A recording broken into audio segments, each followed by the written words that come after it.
Hello, before we dive in, I just want to quickly say that in the description we have a link to the official course page, and there we have some extra content and some better structure, so maybe you might want to check that out. Now you know, good luck. Hello and welcome to Japanese, the complete beginner guide / course. My name is Robin. Here's a table of contents. So we're gonna start with who I am, and then we're gonna go through the introduction to Japanese, hiragana, katakana, basic vocabulary, basic grammar, kanji. That's it. I'm gonna try and be straightforward, and I apologize if I sometimes say, use a lot of filler words. I mean, it is a lot of stuff to cover, and I have to juggle a lot of things in my head, and editing videos takes a lot of time, and I might have taken some shortcuts by ignoring my not so clean wording, like you can see right now. But let's continue. So who am I? I'm half Danish, half Peruvian, and I was brought up in a non-English speaking household, right? Well, my dad knew some English, but he was not teaching us English formally or anything like that. I learned English with games and the internet. And now I'm learning Japanese, and I want to create the same conditions, right? So when I learned English, it was effortless. It did not feel annoying. It did not feel overwhelming. It did not feel hard, because I just enjoyed the process, because I had to communicate with other people that were speaking English. So I had to learn it to play the game. And now, of course, we have to be a little bit more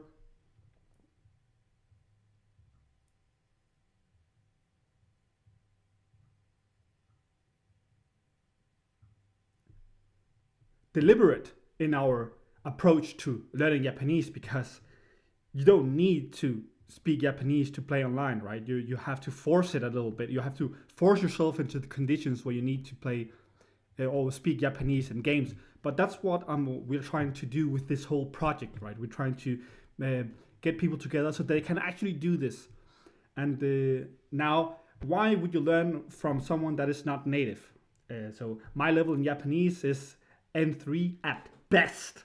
I mean, I scored high N4 on a test, right? But N3 at best, and maybe not even that. But I guess it's a pretty decent, strong foundation, right? And why would you learn from someone like that instead of a native? Well, a native person is blind to a lot of things. Like, they have a lot of blind spots because they just know it intuitively how the thing works.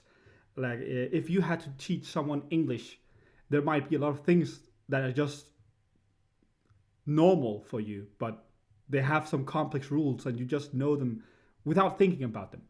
And I know what you should think about, because I'm a learner just like you, and I know the pitfalls. I know where you waste time and where you can actually progress and what's confusing to you. And I will just try to give you the path that's as straightforward and fast as possible to just start using it and learning it fast.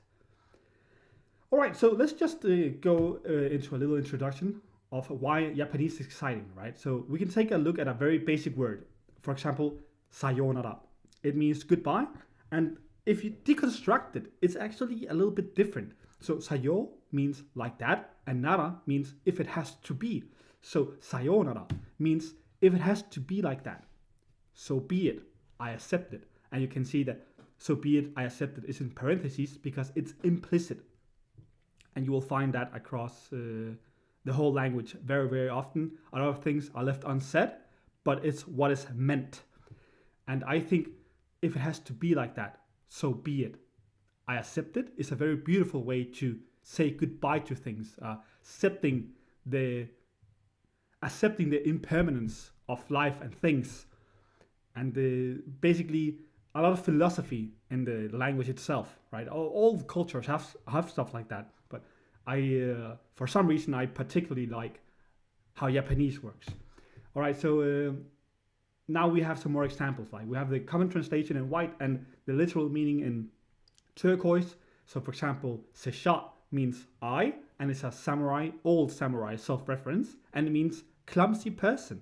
I think that's quite exciting. That's interesting. Humble. There's a lot of humility in the role. Sensei means teacher, or literally someone that's ahead in life. And then we have bunka, means culture, and literally is what changes art. So yeah, I mean, that's very interesting, and I hope you can see it too. I mean, otherwise, why? I mean, I think that's why you're here. There is something very interesting about Japanese.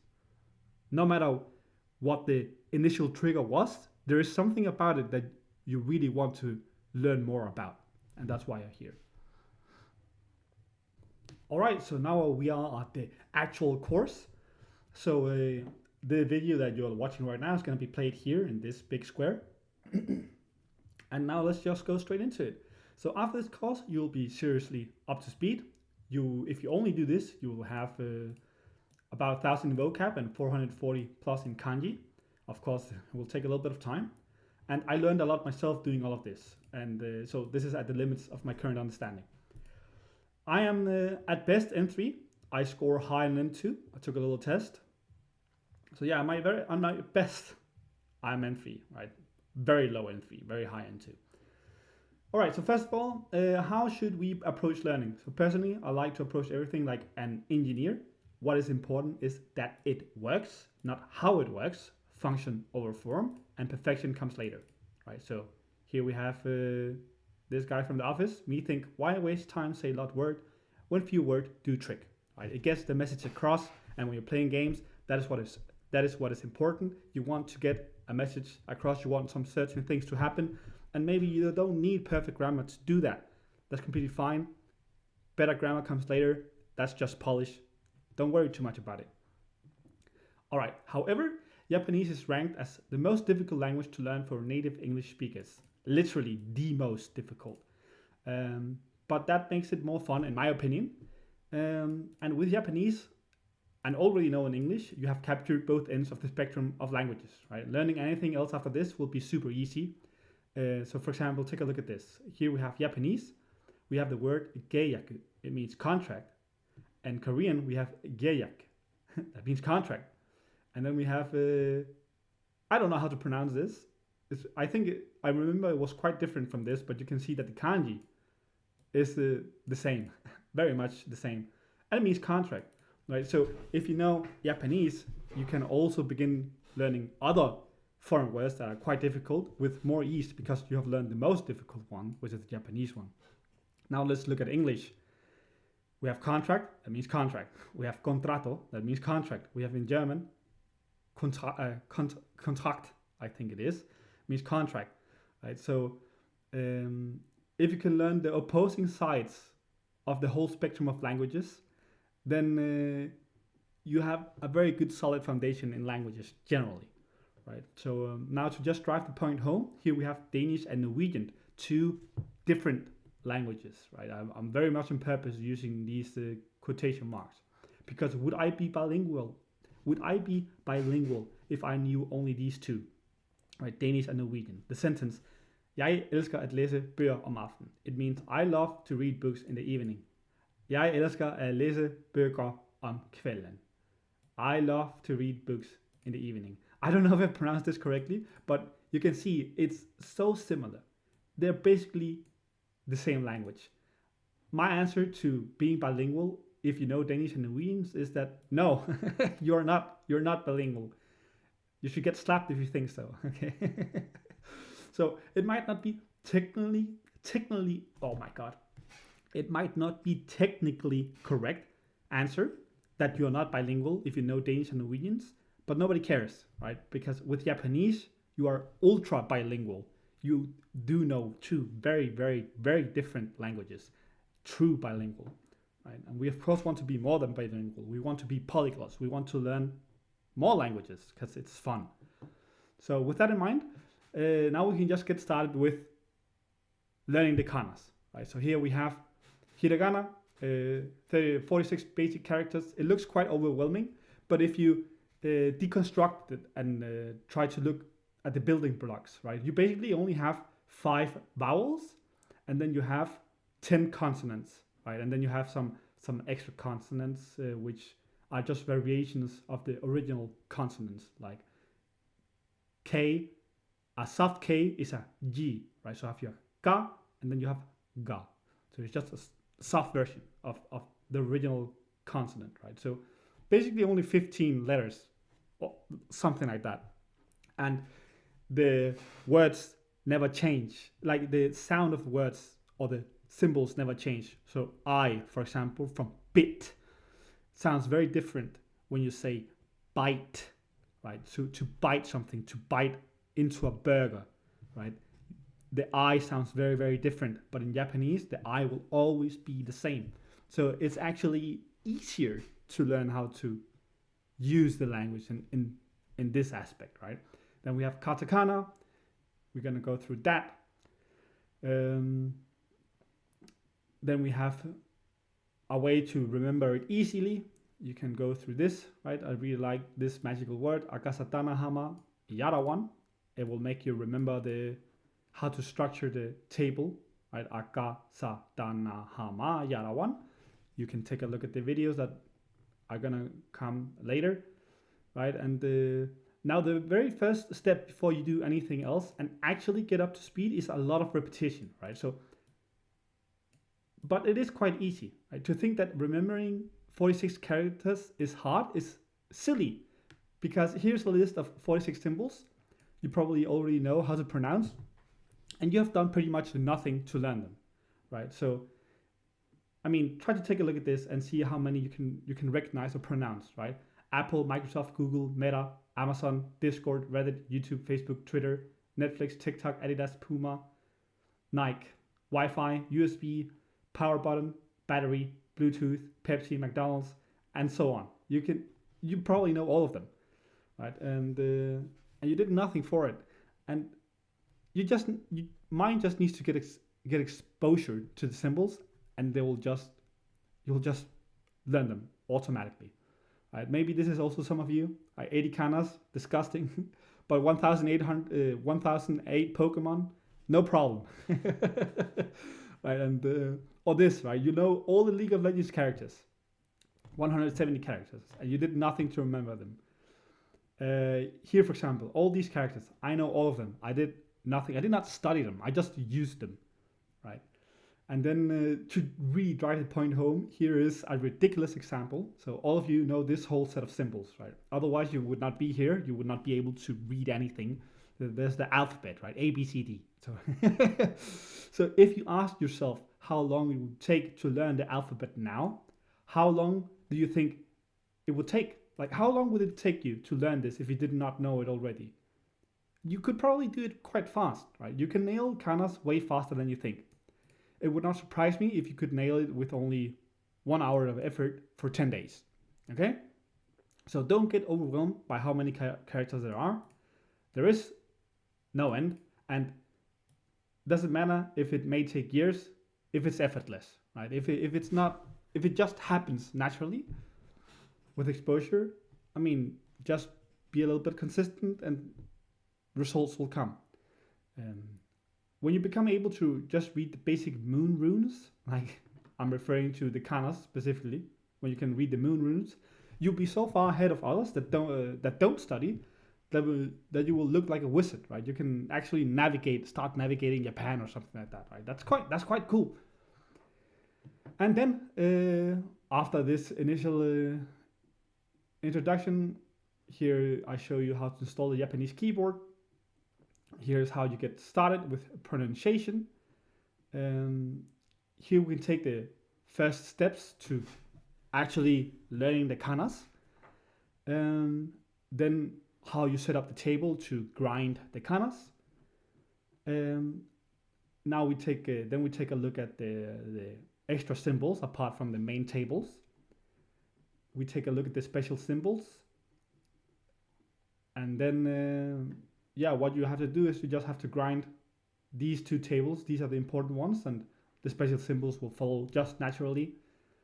And here there's a little cool trick to learn them faster, right? So you can name the right, you can write names or things you like. For example, my name is Robin, and in katakana it would be Robin. And for good measure, you can also write it in hiragana. And there you go, 6 kanas already learned easily because you attach them to things you already like or know about. And then, which is why I also have the magical word akasatana hama yara one, because that's a really nice way to remember this whole column too. And yet, please just nail the kanas, right?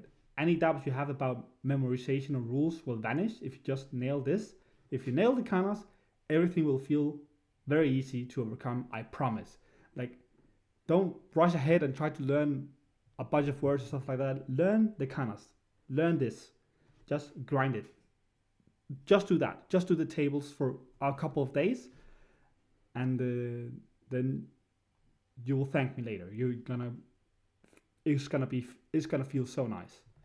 Then after you have done the kanas, then we go into the first couple of words.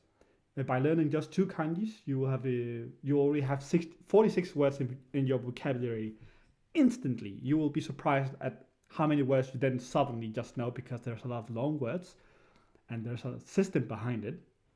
You'll get your mind blown by how easy it is. Okay, so then there's a little video to explain the feeling of kanji, and you can skip the video like it says here if you don't find the game language relatable. You can, and a little video to worry less about kanji. I'm gonna give a little illustration to show you how and why you can worry less about kanji. Then I'm gonna go through how to acquire vocabulary. So there is something called a Pareto distribution, right?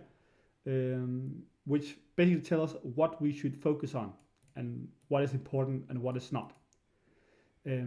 So like I said, there's a Pareto distribution. It's also known as the 80-20 rule. And it says that 20% of efforts give 80% of results if you focus on the right things, right?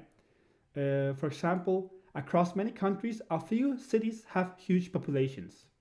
A few large asteroids account for most of the mass. 20% of the population owns 80% of the land in a study in Italy, right? In business and economics, 20% of customers generate 80% of the revenue. A majority of defects often trace back to a minority of causes. A small number of files often consume the majority of storage space, and so on and so forth, right? So it's going to be the same with the Japanese language. A very small amount of words is going to make up the vast majority of the language. And so what we're going to do is, I'm actually going to show you exactly how Pareto works. I did a little experiment where I just took a document and then extracted the Pareto words, and you can see that they make up 80% of the document. And that is why I'm going to try and give you the words that give you Pareto words, that are Pareto words, right? So that you can do less and get more, right? And Pareto of Pareto, right? 20% of 20% is 4%. And only 4% of the words make up 64% of the language, right? So a very strong subset of words make up the vast majority of its use. So that's another reason you should not get too overwhelmed by how complex and how vast the language is, because you have to learn the core and you will be so far ahead. And then after that, of course, basic vocabulary, because they will make up the Pareto words. Then we have, when we have some words in place, then we can start playing with some grammar. Then I have a cheat sheet for the grammar, so you have a big note of everything I covered here, and then some extra stuff that you can take a look at when you get to it. And then we're gonna introduce kanji, and then we're gonna introduce kanji with vocabulary to just nail both at the same time. We'll go through some kanji, and a way to remember kanji a little bit easier if you want to do it like that. And then we're gonna wrap up. You're gonna get access to an Anki deck to practice the vocabulary that you have been given. And then here's a little guide to install Anki on your machine. And that's gonna be all there is to it. And then you're done. Then you just need to practice, be consistent, play some games with the rest of the club, with the rest of the people in our Discord, and then slowly but surely you will become better and better at Japanese. And you can of course just click to join here, and you'll be redirected to our Discord. That's it. Thank you very much, and see you on the other side. All right, hello guys. So this is just a quick guide to show you how to install the Japanese keyboard on your PC if you don't have this already. So there are two ways to go about it, right? Either you have this language option tab down in the right side of your Windows PC desktop screen. You just press it, and then you press more keyboard settings, and then you can just add a language, and then you add Japanese, right? So that's one way, and then you just click and install, accept everything, accept, right? No need to think about anything there. Then another way is just you go to your search, and then you say settings, right? Then you have your settings, and then you have then you go to time and language. Then you have your typing. Oh wait, am I doing something silly? Let me go to time and language again. Language and region, of course. And then you add a language, and then just like before, you can add Japanese, and then you accept. Then once you have that installed, right, it's gonna take a while. It's gonna take a while to install, right? But once it is installed, go away. You will have this keyboard here, the Japanese Microsoft IME keyboard. I'm gonna show real quick how it works. So basically, here we can try and write something, right? So right now you can see that here down the right, it just has the normal A, the Latin A, and I can write Sophia, right?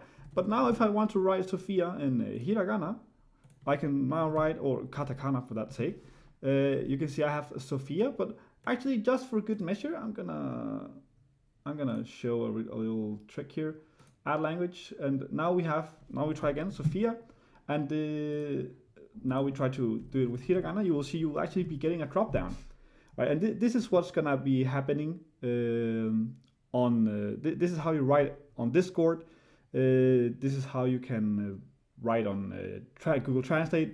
Google Translate also has its own IME keyboard inbuilt when you use the Japanese translator. But this is how you get it on the PC to always be able to write in Japanese, right? And then you can also, for example, write Nihongo. And you will see that you get the word Nihongo, which means Japanese, in Japanese. And you can also see that it automatically finds the kanjis to convert for you, right? So here you have Nihongo, right? And there are, of course, many ways to, gaeru can mean a lot of different things depending on the kanji that you use, right? But it shows you already what potential kanji you might want to use, right? Or it might also just give you the actual Latin letters used, or give you the katakana instead. But yeah, that's how it works. That's how you install the Japanese keyboard on your PC. Thank you for listening. Okay guys, sometimes you might want to switch languages on the go. So let's say I say, how do you say cake in Japanese? Is it Windows spacebar? Keiki, right? So what happens here is we on the go switch from Japanese keyboard to English keyboard, right? You can see here right now it's Japanese. Now it's English keyboard. Right now we can just write normally, and we can also Windows spacebar. Now go back to the Japanese keyboard, right? So that's how you can switch on the go. It also says here Windows plus spacebar will switch the keyboard layout, just to make it a little bit more efficient. Because if you have to go manually here with the mouse, it can be a little bit annoying. It can be bothersome in the long run when you have to do it again and again. So just Windows spacebar, right? And then you can change keyboard on the fly. That's it. All right, so now I'm just gonna go through how we pronounce the symbols. So we have like the hiraganas and the katakanas. They are pronounced exactly the same way, either way. So a is a also here, and the ne is also ne here. No problem with that. One cool way, or one good trick, I think is good at least, to learn how to pronounce or remember how to pronounce is to, of course, still use the magical words or the magical word akasatanahama yarawan, right? Because it gives you a hint to how you pronounce the other ones, right? Ne, so na, akasatana, ne, right? And how do you actually pronounce these vowels, right? Which are the foundation of all the subsequent symbols. Well, I've given you some words that give you a hint to how you pronounce it, right? So you have spa. So the R, it's in uppercase because that's the one that you should focus on, and remove these two, right? So spa, ah. Okay, so that means that's how you pronounce ah. Then you have I, which in Japanese is I, and you can see, right? So if you remove the S, you have I. Then you have U, which is food. Remove the two lowercase letters, you have double O in the middle, which is U. Then you have get for the E. Remove the G and the G, you are only left with this one, E. Then you have hope. Remove this lowercase and this lowercase. What you're left with is O. So hope, O. How it would sound if you remove the H and the PE, right? And then every time you are in doubt, for example, you want to say do, right? You have do. Oh, okay, how do I pronounce the T, right? Oh, dako. I see. So if I have to combine dako, the T from dako and the O from hope, then it's do, right? And that's how you basically, not gonna go through that yet. That's how you that's how you pronounce. That's how you pronounce, and you just do this with everything. I'm gonna take a little bit extra steps or a few more examples just so that you get the hang of it, right? We have ra, ramen, a little bit different in Japanese. If we have to read it like it was Japanese, is ramen, right? Ra. There's a little bit of difference there, but that's why I'm making this video.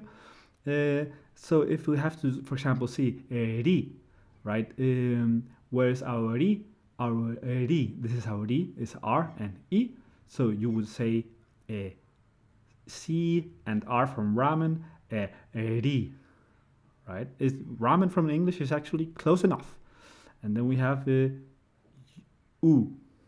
from food, ru, re, ro, right? And we have ga from key, right? The k from key.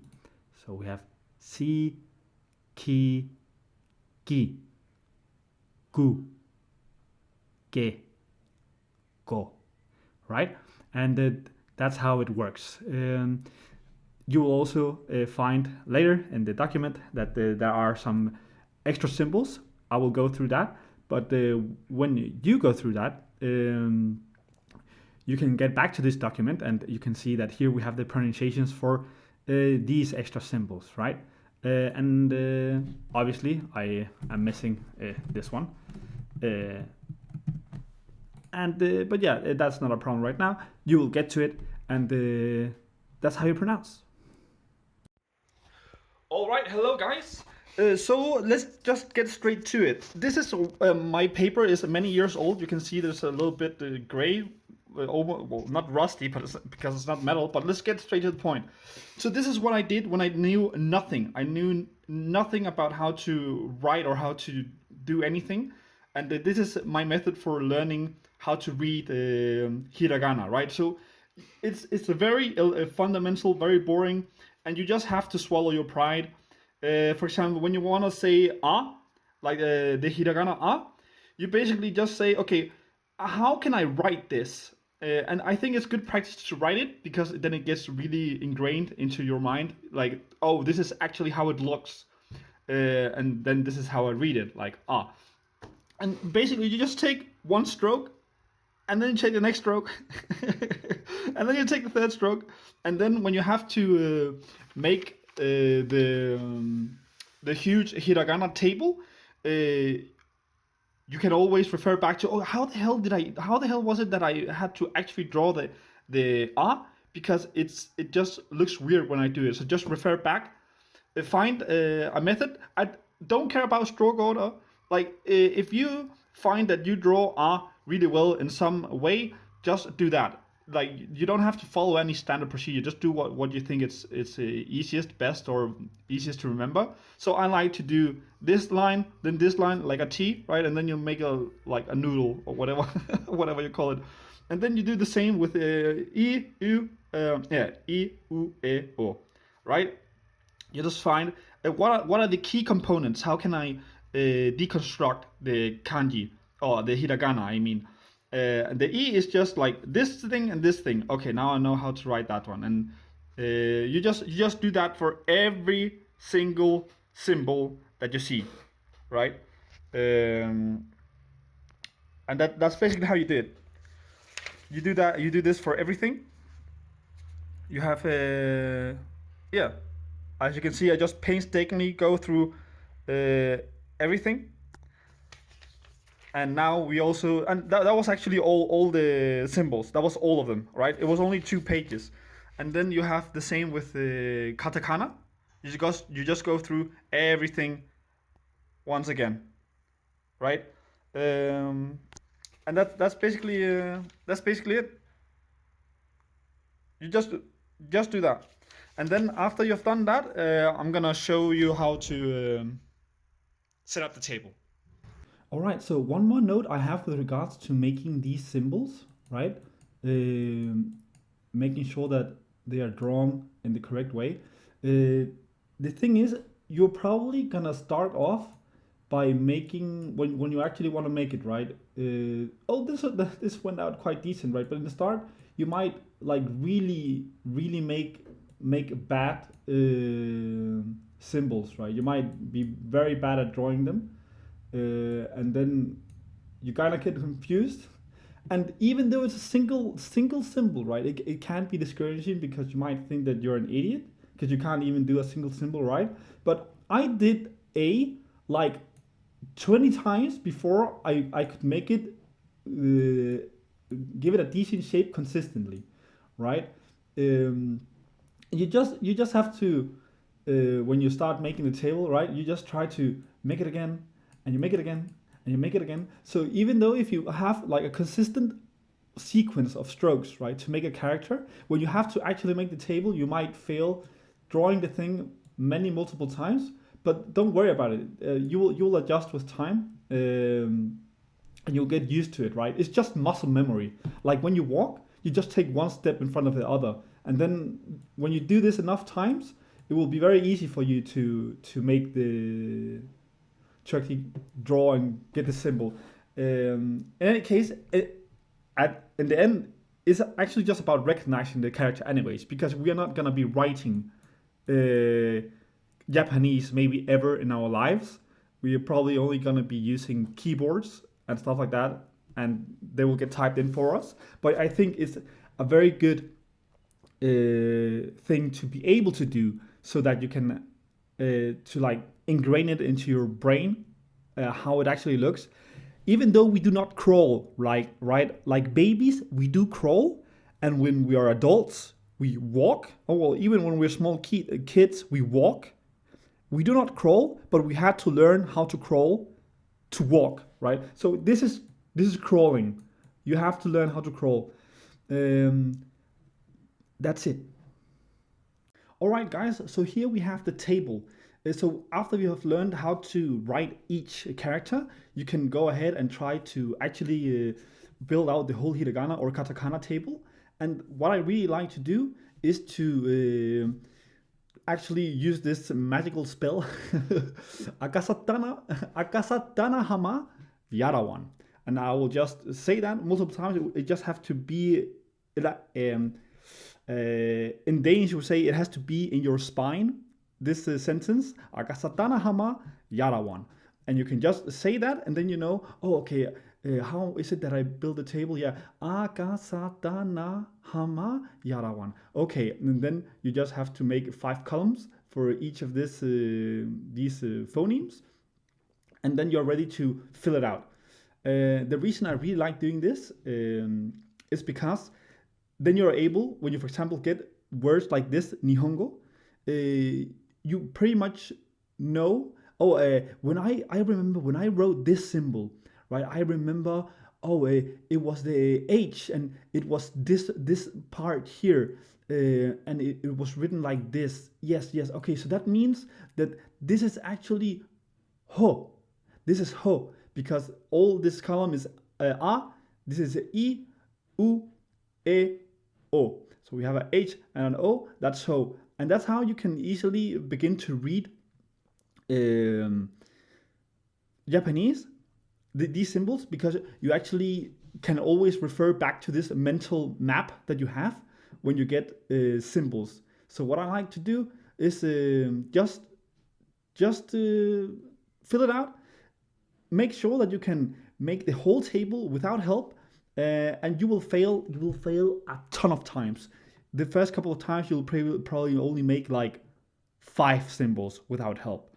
And then I can tell you, I'm probably not going to be able to actually fill this whole table out now, but it doesn't matter because I've already a couple of times been able to make the whole table without help, and then I'm able to recognize without needing to write it, because we are using PCs in these times. We don't need to remember how to write things. We just need to be able to how to recognize symbols. So yeah. In any case, I will just try and start with making my symbols. This is A, this is I, this is U. Now I'm just trying, just for fun. This is you'll learn that when you construct the part. Oh, look at that! I actually already failed. Because this is Tsu, and this part here is wrong. So I will just remove this one. This is Su, and then we have yeah, you can see I'm already failing. This is De, this is Do, and this is wrong, and this is wrong. And then we have something like this, I believe. Se, and then we have So.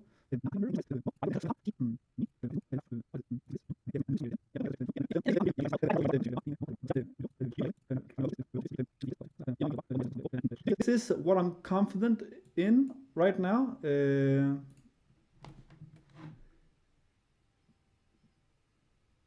Yeah, that was my table. I'm still missing a couple spots, right?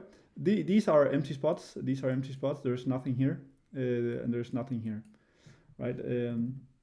So how many did I miss? 1, 2, 1, 2, 3, 4, 5, 6.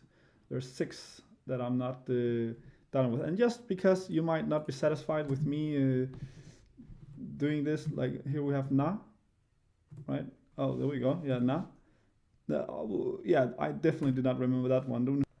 All right, guys, just a quick note here. I'm saying here that I do not remember the na symbol, and that's actually not true. I do remember it, but I'm just not able to recall it, right? So if I were to see it in a text, I would be able to read it, but if I had to write it without any outside reference, I would not be able to recall the symbol and write it down, right? But if I see it, I would instantly recognize it, right? So I'm actually capable of remembering it, but not recalling it. And that's actually very important, because as soon as you can write down all of the symbols without help, you can be absolutely sure that you can actually remember all of them. You have now the capability of remembering all of them. You might not be able to recall them at a later point, but that does not matter. We just need to be able to remember them when they're presented to us and be able to read them. Have ne. Yep, definitely did not remember that one. Then we have fu. Yep, did not remember that one. And then we have he. Oh, that's an easy one, but I still forgot it. And then we have ra. And then we have Uh, Ready? Yes. Yeah. So I can definitely. Yeah. So yeah, don't beat yourself up too much. Um, just do this, and then when you can do this once, when you can fill out the whole thing once without help, um, you're pretty much good to go, and you can proceed to the next table. Guys, now we're gonna cover these extra symbols here, right? The reason we don't have to make tables and try to remember those and write them down is because they're actually just variations of the original table, right? So you might see we have a ga here, like ga, and when you put two extra strokes on ga, you can see there are only just two extra strokes. Then it changes from ga to ga, right? So it just softens the the syllable, right? So ga becomes ga, just softer pronunciation, right? Gi becomes gi, sa becomes sa. You might not hear the difference. And it's actually quite hard to hear the difference, honestly. So don't even worry about it that much, really. So, so, very slight difference, but it softens the sound a little bit. I would actually say that when it comes to S, it actually hardens the sound a little bit. Any case, doesn't matter. It just makes a slight change in the tonality. Uh, da becomes da. De, de becomes de. Um, then we also have chi. Uh, I'll get back to that later, right? But we have, for example, also ha.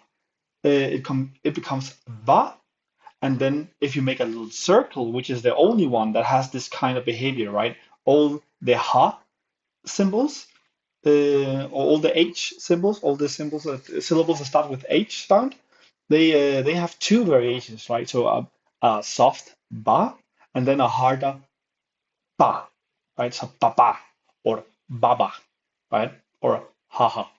So those were the three different variations of the ha, right? So two lines softens the sound to ba, and the circle makes it actually harder to ba. And that's it. Ba, bi, bu, be, bo. Also, boo and boo. Don't confuse that with foo, because there is not a who sound. There's a foo. So, and I'm gonna cover that in just a second. Then we also have look at all the symbols that end in e, except for the first one, gi, shi, chi, ni, hi, mi, and ri. All of these, they have a variation, which can add a ya, you, or yo sound that comes from the y symbols, right? So we have the ki can become kya, right? So it becomes uh, yeah, it becomes a kya instead. So instead of writing something like let me see if I can be smart about it. I'll just do it right here actually. So normally this is how you say ki, like this symbol here, ki, right? But if you have it like this, a big ki and a small ya, that means that we actually have this written, kya, right? It's not kia, it's kya, right? And that's basically how this is working. You have a big ki and a little ya. So kya, kyu, kyo, and you have gya, gi, no, gya, gyu, gyo. So the softer pronunciation, right? And it also only happens with the e syllables.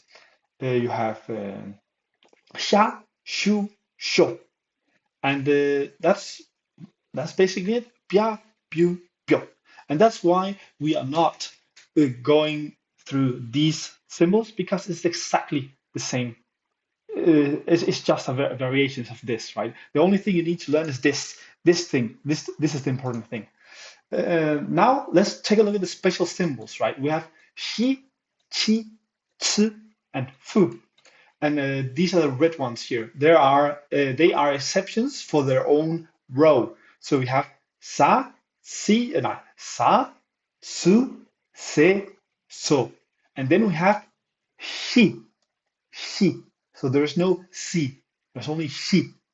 And then we have da, de, do, and we don't have a di. There is a way to make a D, but don't worry about it. You will learn it. As long as you get this basic table, you can always play around and figure out things on Google Translate or something. Actually, I'm gonna show it right now. Actually, um, so if you're curious about some specific combination, right? If you want to say D, then you can just do it like that. Let me see. Okay, I'm pretty sure there's a T way. For some reason, I'm not capable of doing that right. But let's say fee.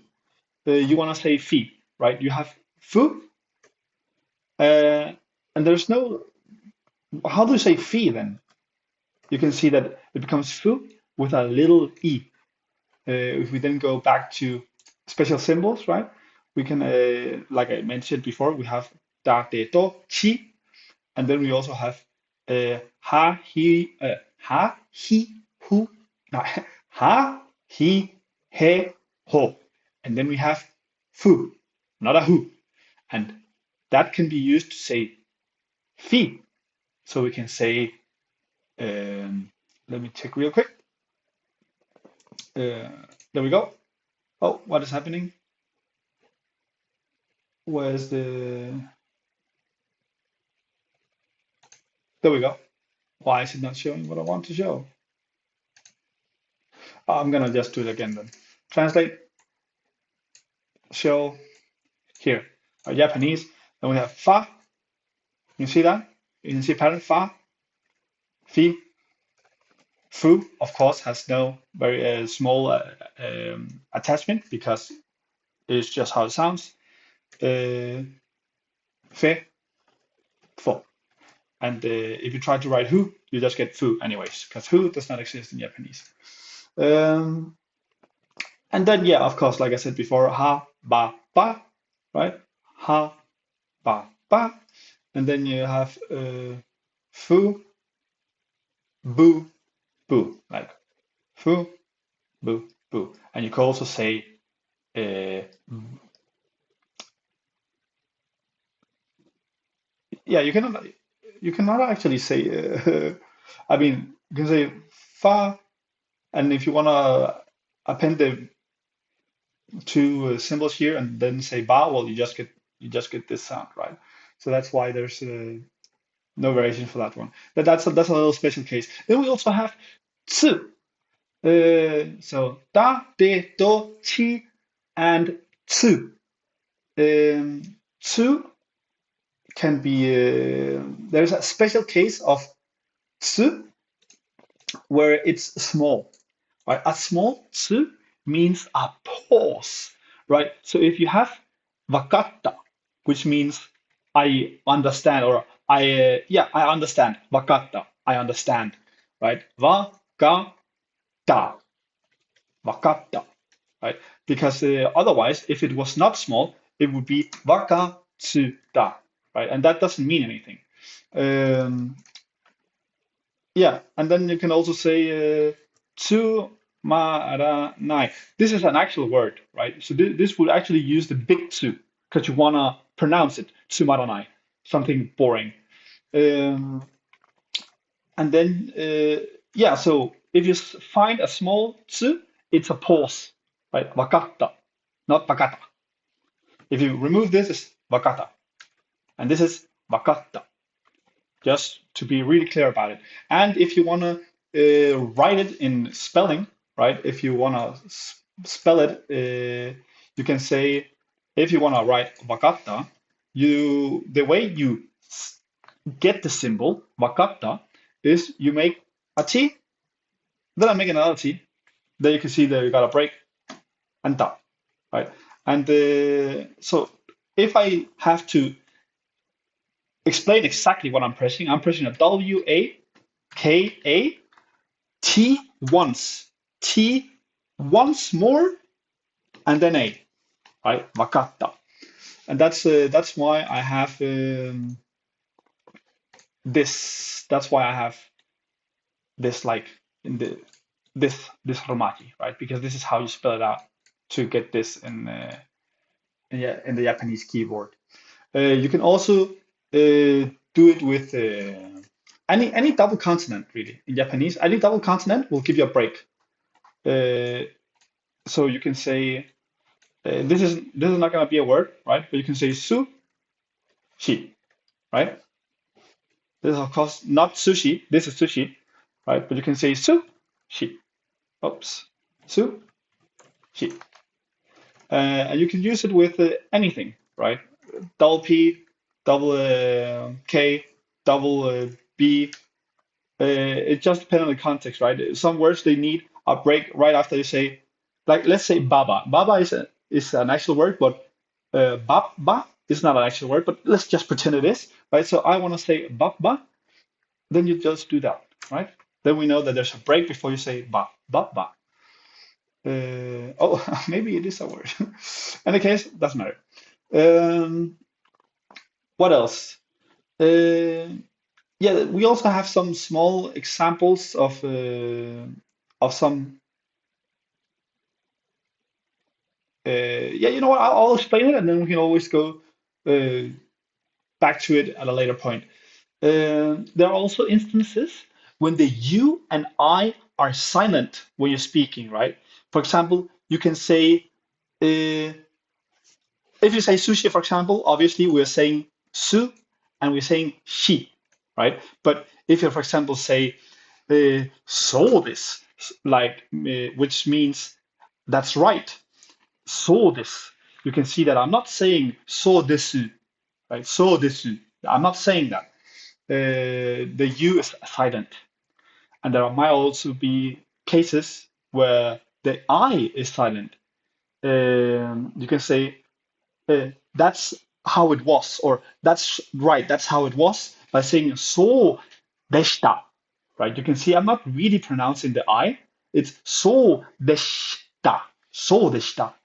Um, so yeah, and that's just, I would say that's just experience. You just need to know when that happens. Uh, one thing I've noticed is that when the word ends in su, it's the u is most likely silent. Wakarimasu means I understand, and it's spelled like this. Wakarimasu, right? But you only say this, wakarimasu. And yeah, that's another thing. Then we also have a vowel elongation and a stylistic elongation, right? So if you want to say target, like when you shoot at a target, right? When you're out in the shooting range or doing something else, trying to hit something, you have a target. You have a target, and instead of writing target, you can see here we have a small tsu again, which is just the katakana version, a small tsu. Uh, Instead of writing target, because we are elongating the da syllable, we just say target, right? So this just means that elongate anything, any vowel that comes before it, right? So yeah, that's how you use that one. Um, you can also say do, and then you can say uh, do with a elongation symbol, right? And that would be equal to saying do, right? Oh, this is getting weird. Uh, I'm just gonna take this symbol here, put it there, right? Do with an elongation symbol is do, right? Dageto, do something, de something, or be something. It can be used with anything, right? It just elongates the vowel. Just want to be really clear about that. Here we can see another small two, matete. That means like wait for me, and this stylistic symbol is to make it cute, or like give it some decaying volume. So if you say matete, something like that, matete, it's softening the ending, right? Um, and yeah, that's these two elongations, right? It's elongating the e, but decaying the e at the same time. Matete, you can see that it's falling off a little bit. Um, yeah, and then we have formal and informal. We're gonna go through that later. Um, yeah, I think that's pretty much everything covered. We have also ha is sometimes actually pronounced as wa, and wo is pronounced as o sometimes. And that happens both times. When that happens is when they are particles, right? Like when you use them as glue words, we're gonna go through that at a later point. But just since we are here on it already, watashi means I. Uh, Watashi wa kore o kimasu. It means I'm going to wear this, or I am wearing this. I will wear this. Uh, you can see that even though they're using ha, you have to say it like it was wa, watashi wa. You're gonna encounter this so many times.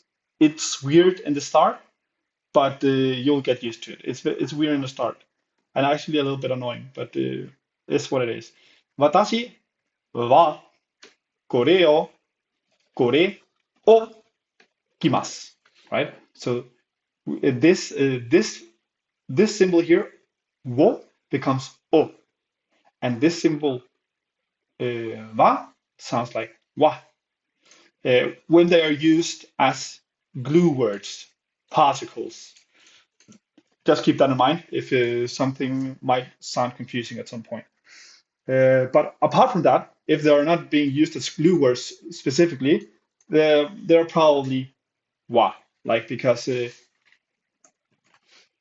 they'll probably just spell them out as wa or wo. Um, anything else? Anything else? There's some extra content here you can go through yourself if you want.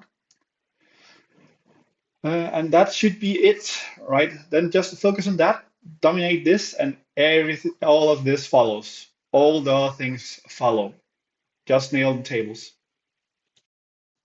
All right, guys. So now that you have learned the basic kanas, the hiragana table and the katakana table, the very next thing you can do to just get your first 64 words immediately without having to study basically anything is we can just start by uh, going through going through countries, nationalities, and languages, which is very relevant for what we're trying to do. So once you have learned the katakana, you will realize that katakana is used a lot for loan words. So, for example, if you want to say skateboard, you say in Japanese skateboard, something like that. And loan words like that are written or spelled using katakana. So now, when we get to countries, you might have the United States. It would be spelled America, right? So we have America. So that's your first word. Uh, that would be using katakana, of course. And then they have this one is a little bit different. Igirisu. Any case, that's an exception. But we have like Canada, right? Australia, or to be exact, Australia, right? Then we have Germany, which is Deutschland in German, and that would be Deutsch, right? Deutsch, um, Deutsch. And then we have France, which is France, and then we have Italy, which is Italia, uh, Spain, Portugal, Portugal, And then what? Actually, when you go to and look at history, or if you look at the territories that are close to Japan, you'll realize that countries like China and South Korea, which are closer to Japan than the Western countries, the more Western countries, um, they actually don't use a katakana to name the countries. They use a kanji, right? So you would actually be writing them with a hiragana or formally with kanji, right? So China would be chugoku. And here you can realize when you get to learn about the kanjis, you will know that this symbol here means in the middle. And you can see that it is actually very like you have a rectangle and then you have a stick going through the middle, and it means in the middle. So it's very intuitive in that sense. Of course, not all symbols are like that, but it gives you an idea of what Kanji is about, right? Then you also have like this symbol here. Inside the square, you can see that there is another symbol. Like we have a square, and inside we have another symbol, right? Uh, It actually means ball or duel, but it also shares similarities with the kanji for king. So basically, you have a king inside some borders, and that means country. This kanji means country, right? So for China, it's spelled or pronounced chugoku, uh, and it means the land in the middle, the country in the middle, right? So for the Japanese, apparently, the China was the land that was more in the middle compared to the rest of the world or compared to its own geography. Then we have South Korea, right? Gankoku. It has its own name, not westernized or katakana. And they have a kanji that I don't really know the meaning for. I search up the dictionary. It just says Korea. It's just a kanji for Korea. So they have that. Probably not very important for your vocabulary if South Korea is not of your interest. And then we have Russia, Russia or Russia, Brazil or Brazil, something like that. Oops. Then we of course have Mexico, Mexico, Mexico, right? Indo, Thailand, Thai, and Japan again, of course, not with a westernized Japan, the katakana, right? Is Nihon, and it uses these kanji. As you can see, there's a pattern here. The East Asian countries all have a formal kanji writing. Nihon is written with a ni kanji and hon kanji, and this can mean either day or origin. I heard from some of the members in the Discord, and hon can mean book or sorry, excuse me. This can mean uh, day or sun, and this can mean book or origin, right? So Nihon is the land of the rising sun. It is represented in kanji by being the land of the origin of the sun, right? So that's how you can look at kanji, and that's why Japan has this name, Nihon, right? So now that you know this, we can now learn. Well, we have already gone through some kanji, right? But we can go through another new kanji, right? This kanji means person and is pronounced jin in the context of nationality or hito by itself. And some people say that this kanji, hito, right? Some say that it has a poetic history. Like this is this is the kanji for person, right? I just did it 2 times. Some say that the reason that it has 2 legs is because this is one person and this is another person. So this part is one person and this part is another person. And basically it is saying that people need other people to lean against, right? So there's some poesy behind the kanji. That's one way you can remember it. I think it's quite poetic. I really like it. In any case, for to describe an American, right, not the country United States, but describe a citizen of the United States, you say America, America, Jin, right? America Jin. That's an American. An Englishman is an English Jin, or a Canadian, a Canada Jin, Australia Jin, Deutsch Jin, France Jin, Italia Jin, and so on, right? Chugok Jin, Kankoku Jin, Nihon Jin, right? So that's there. Here you have a bunch of free words that you can just add to your vocabulary, right? And you can begin to see a pattern of how kanjis work and how the concepts can be added to words to derive different meanings. And now we can also use a little bit more complex kanji, right? Go means language, and pronounce go. So American, Americano, like to speak American, obviously a joke, right? But we also have English, right? Here it would be ego. Of course, this is also a little bit different than, for example, just adding go to Deutsch, right? Deutsch go. That would be German as a language. And ego uses this kanji, which means, I have it written down here somewhere. It means outstanding, right? It has it's an historical artifact, right? The Japanese saw the British or the Britain as a land of greatness. So this kanji stands for the UK, or the meaning of outstanding. So the Japanese saw the British as those coming from an outstanding land. And the English language is then ego, right? The language of those from an outstanding country or something like that. So there's some history in the kanji too. I might be wrong. I might not be completely accurate, right? But you get the gist, and that's the point, right? We can always nitpick and so on when we go deeper into the weeds, but whatever. Then we also have Franco, French, right? Italia, go, Italian.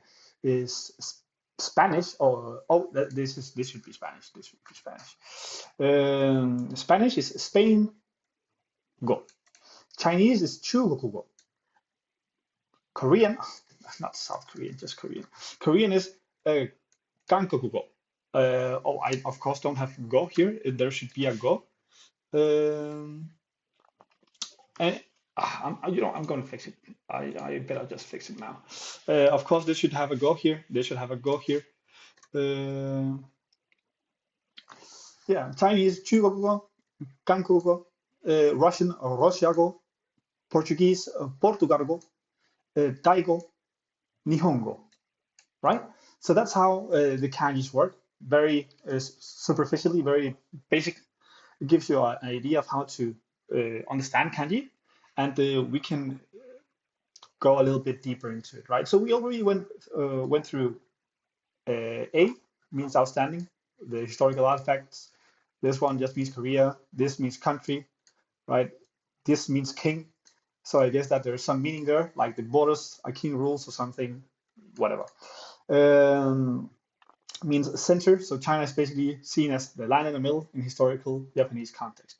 We also have, now we will just introduce a little bit more kanji, the very first kanjis that the school children are introduced to, or like the most basic kanji that people go through to actually learn how to use them. Um, so you have here Yama, right? It looks like a mountain. So there are different ways that the kanji try to represent ideas or pictures or words, and the kanji represent sometimes pictures, ideas, or more complex ideas, right? So you have again mountain, Yama. It literally looks like a mountain, like three peaks, three mountains, right? Then you have a tree, like trunk and branches, very intuitive. Mouth, maybe not so intuitive, but still close enough, right? It's just an opening. The Gucci. Then you have a person, like I described before. Then you have ideas, like one, it's just one line, quite straightforward. Then you have two, which is just two lines. Wow, what a mystery. Three lines. And then you have four, which is a little bit more complex, and five, which is a little bit more complex. But five actually has five strokes, interesting enough. In any case, you get the gist. You have up, right? So you have a base and then something that sticks up, and then you have down, which you have a base at the top, and then something that sticks down. Ue, shita, right?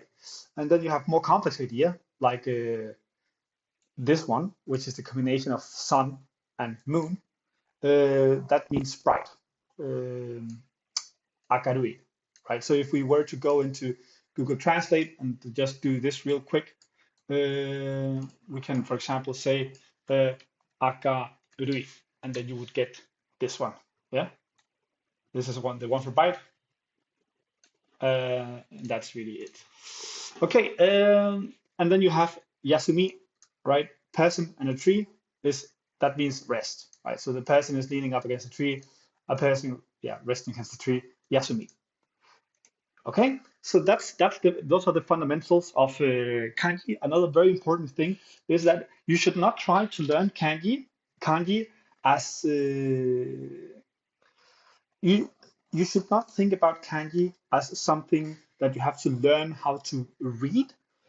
You have to basically understand the feeling that the kanji is trying to convey, and then try to understand um, like you have to try to understand a feeling more than a spelling. It's I maybe we shouldn't dive too deep into it right now because it's quite intricate or complicated to explain. I'm also like maybe struggling a little bit in how to put it clearly, but you have a large collection of ideas, right? And then when you get experience with the ideas, you get experience. You can like mix and match them and maybe see patterns when you see them a lot when you try to interact with the Japanese language. All right, as you may know, there's a ton of more complexity to the system, but I think this is a very nice to get started. I will leave with this quote. 穴の中だと気づいたらそれ以上掘るな. Right? And the literal translation would be if in a hole you realize yourself to be, any further, don't dig. Right? So actual meaning would be if you find yourself in a hole, stop digging. So don't put yourself in problems worse than the ones you're already in, right? That's the kind of vibe that it's trying to convey. I think literal translations can be more beautiful than proper translations because it shows you how to think in that language, right? It gets you used to how they actually formulate and construct ideas. You basically have to learn to speak like Yoda to become able to speak natural Japanese. So maybe Yoda is a Nihonjin. And yeah, by the way, the Darth Vader helmet is actually samurai inspired. This is, of course, a fan made thing, I think.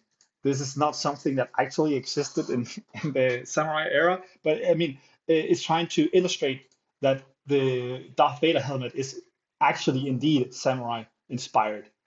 Um, and that's it really. So when you get through the kana and you know how to spell it, then you suddenly have unlocked 46 new words, right?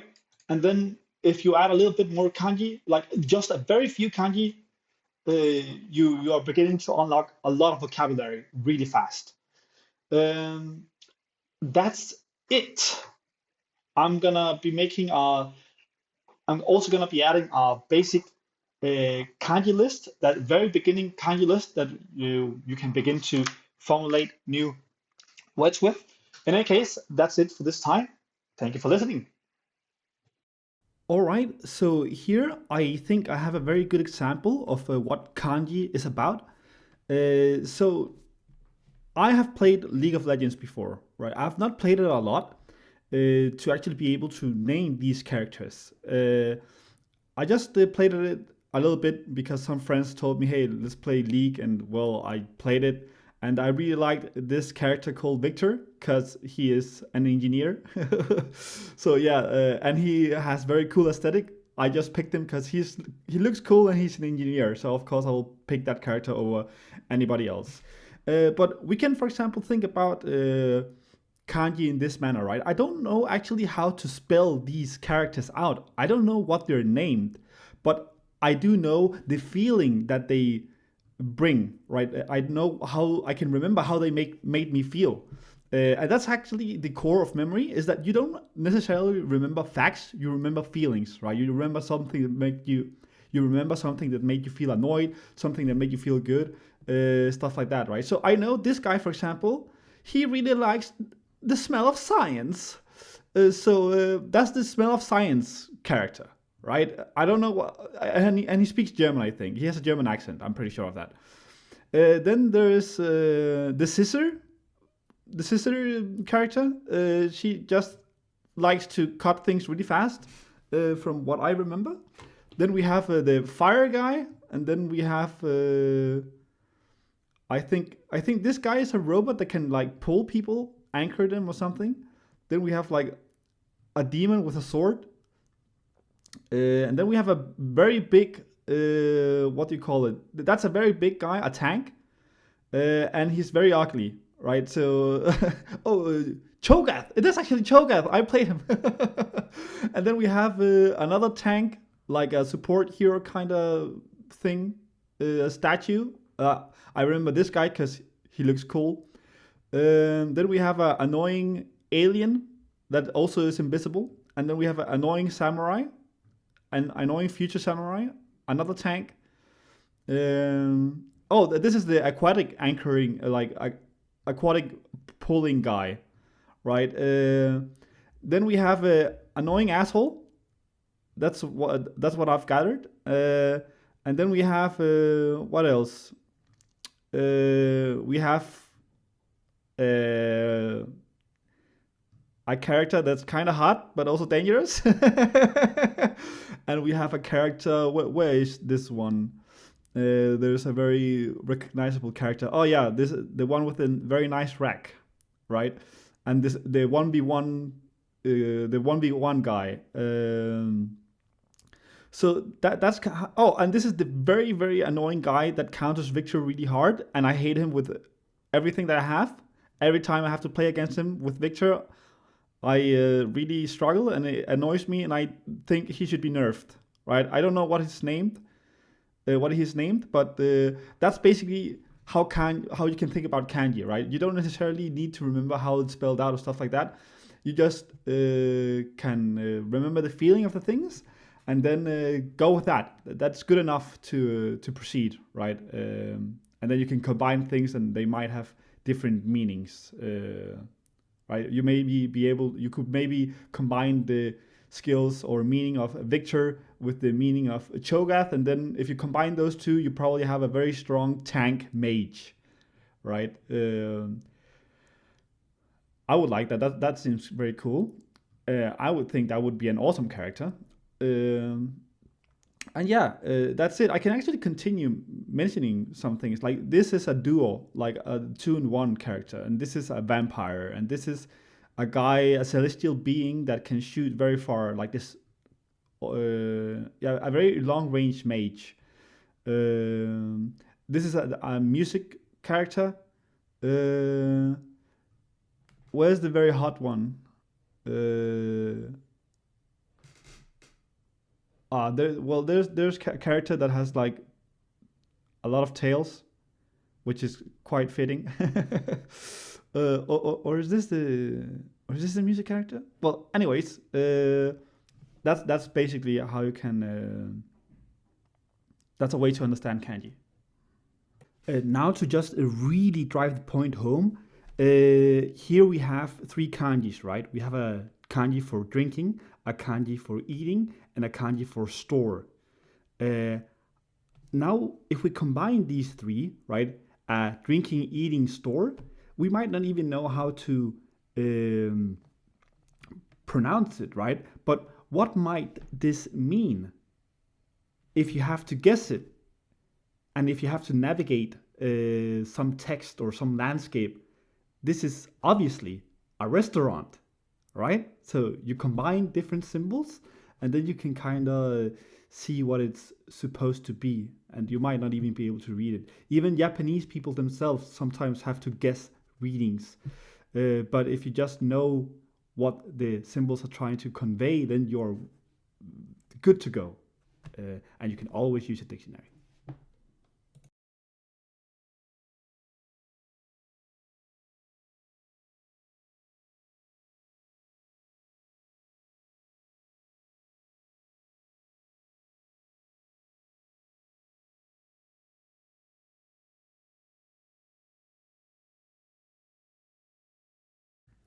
All right, guys. So I think this is an important detail that many people might have some doubts about when they start trying to write in Japanese and are worried about kanji and stuff like that.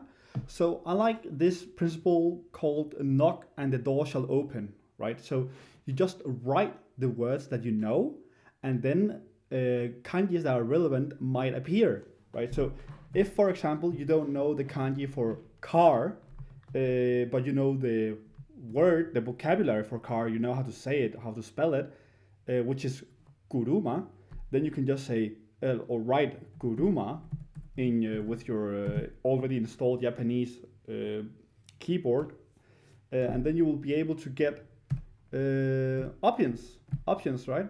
In a drop-down menu. So kuruma, right? All the different ways that kuruma forms a word with kanji or just with kana, and then you will realize, well, if I write kuruma and then choose the first kanji, well, that's car, exactly what we wanted, right? Um, and what I want to get at here is that you don't need to like actually know how to draw the kanji, right? You just need to be able to recognize it.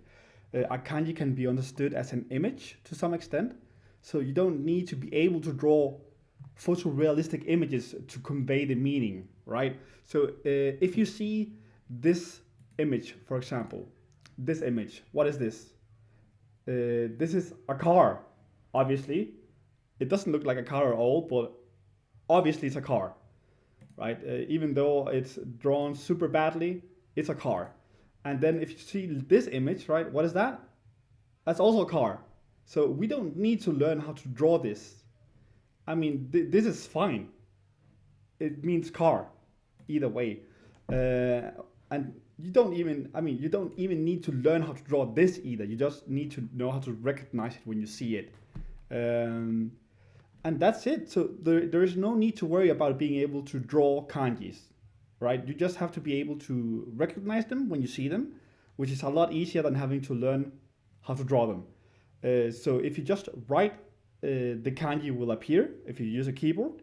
And along with just reading stuff, when you give yourself the opportunity, this is how you learn to recognize kanji, right? So don't get overwhelmed. It will come slowly but surely, and you will realize that it's actually quite fun when you get to like get those little wins when something just clicks, and it will click and again and again and again. So yeah, that's it. I think that's a good thing to keep in mind. All right, guys, here is an example of how the Pareto distribution works and why it's important. Uh, because it shows you what you should focus on when you're learning stuff, right? So that you can get uh, a lot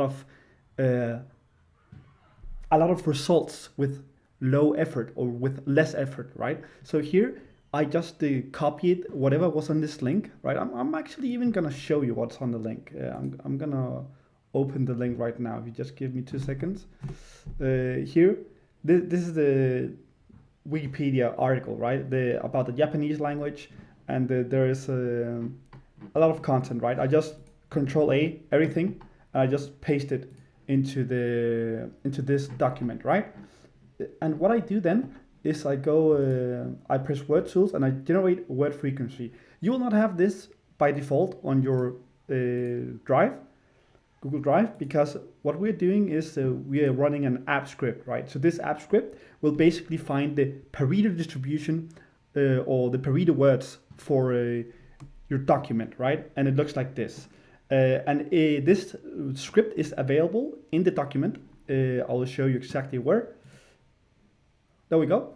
So here you can see that we have the script, right? Here in this page, you will find, it might not be this exact page when you're looking for it yourself, okay, be aware.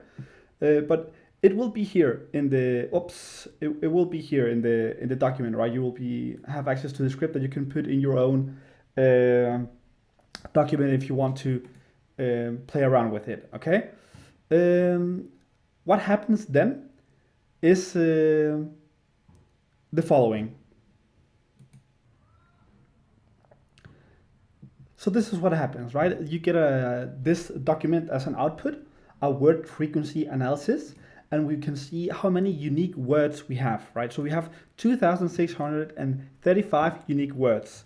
Then we can see that the word the shows up 624 times. Then of shows up 307 times. The word Japanese shows up 297 times, and so on, right? So if we want to understand text, then what we should do is probably focus a lot on how these words work, right? If you're talking about Japanese, it's probably a really good idea to know what kanji means, right? Obviously. And that's why it appears up in the top 20% of words, right? The Pareto distribution words. And of course, kanji stem from China. So knowing the word Chinese and what it means is also really important, right? So yeah, this by looking at this, you can see, oh, okay, so I need to learn these words, and then not only that, not only will I know about how to speak about Japanese in English, but I will also, by default, by the way language works, also get more knowledge about how the English language works, right? Because I am focusing on high impact words that have a lot, that contribute a lot to any given text, right? And these are just the top 20% words, right? And they show up a lot of times, more than 10 times very often, right? And then we keep scrolling down, you will see at some point the words change color. Let me see. Yeah, we just have to keep, oh, there we go. So those were the top 20% of words, right? Most of them, they show up at least 4 times, the top 20% of words in the document, right? And then we can see here,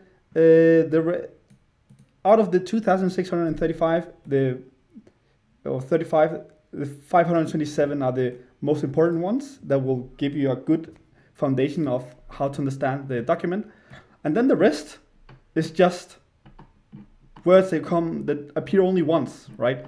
Knowing all these extra words is not, it's a lot more work. It's a lot more work to understand,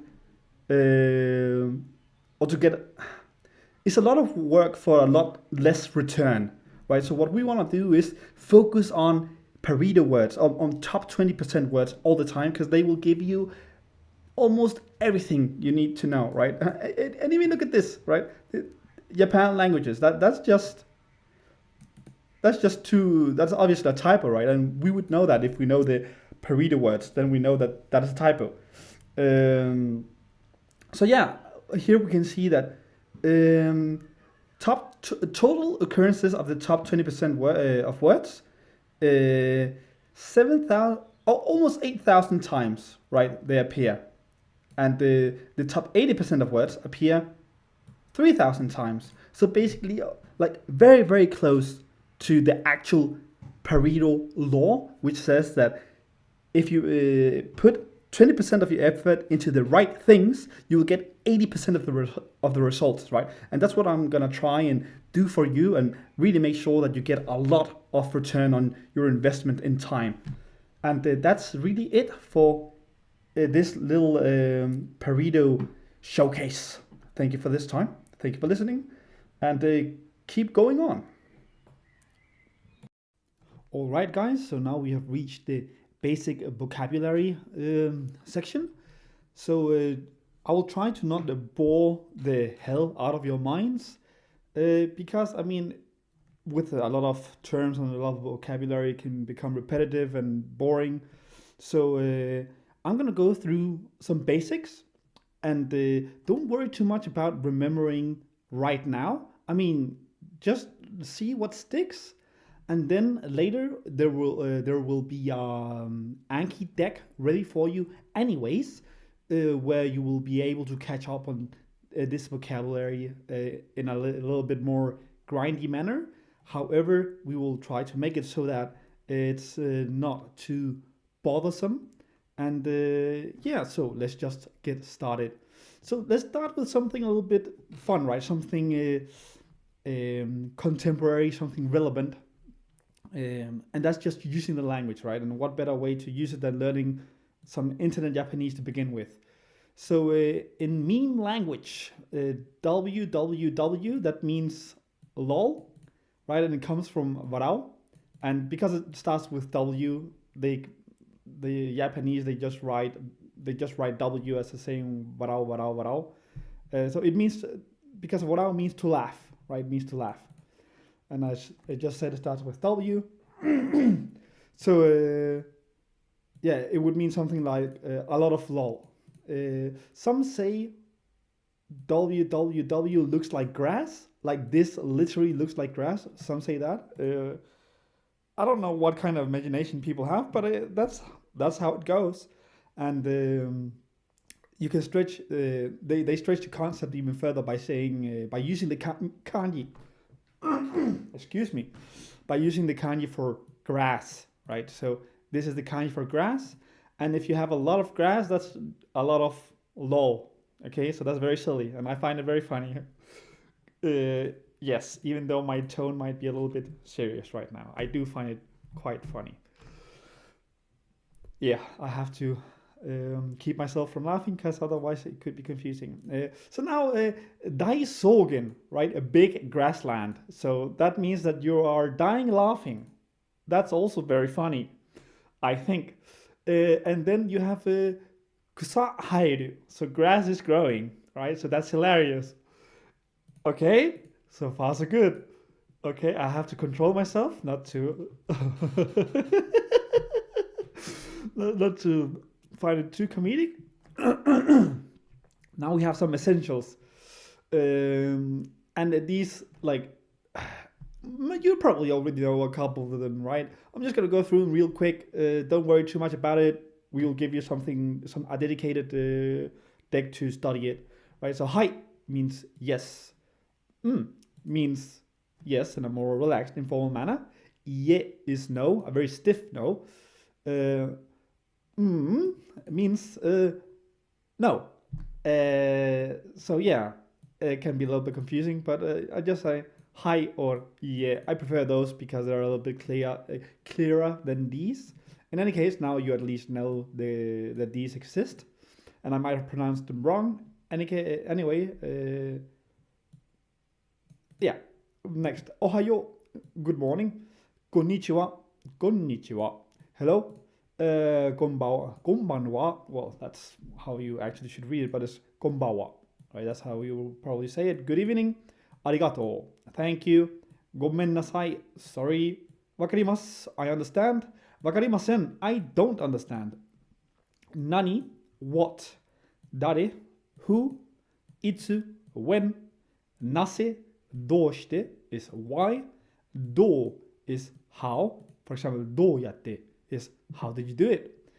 Or how do you do it? Matane is see you later. Okay, see you later, okay? Matane. Sayonara. We got that in the intro. It means goodbye. Literally, it actually means if it must be so. If it must be so. Right? So it's basically a form of acceptance of the situation, right? So you have to say goodbye, then if it must be so, well then goodbye, and that's all encapsulated in sayonara. Well, sayonara, but sayonara is where it stems from.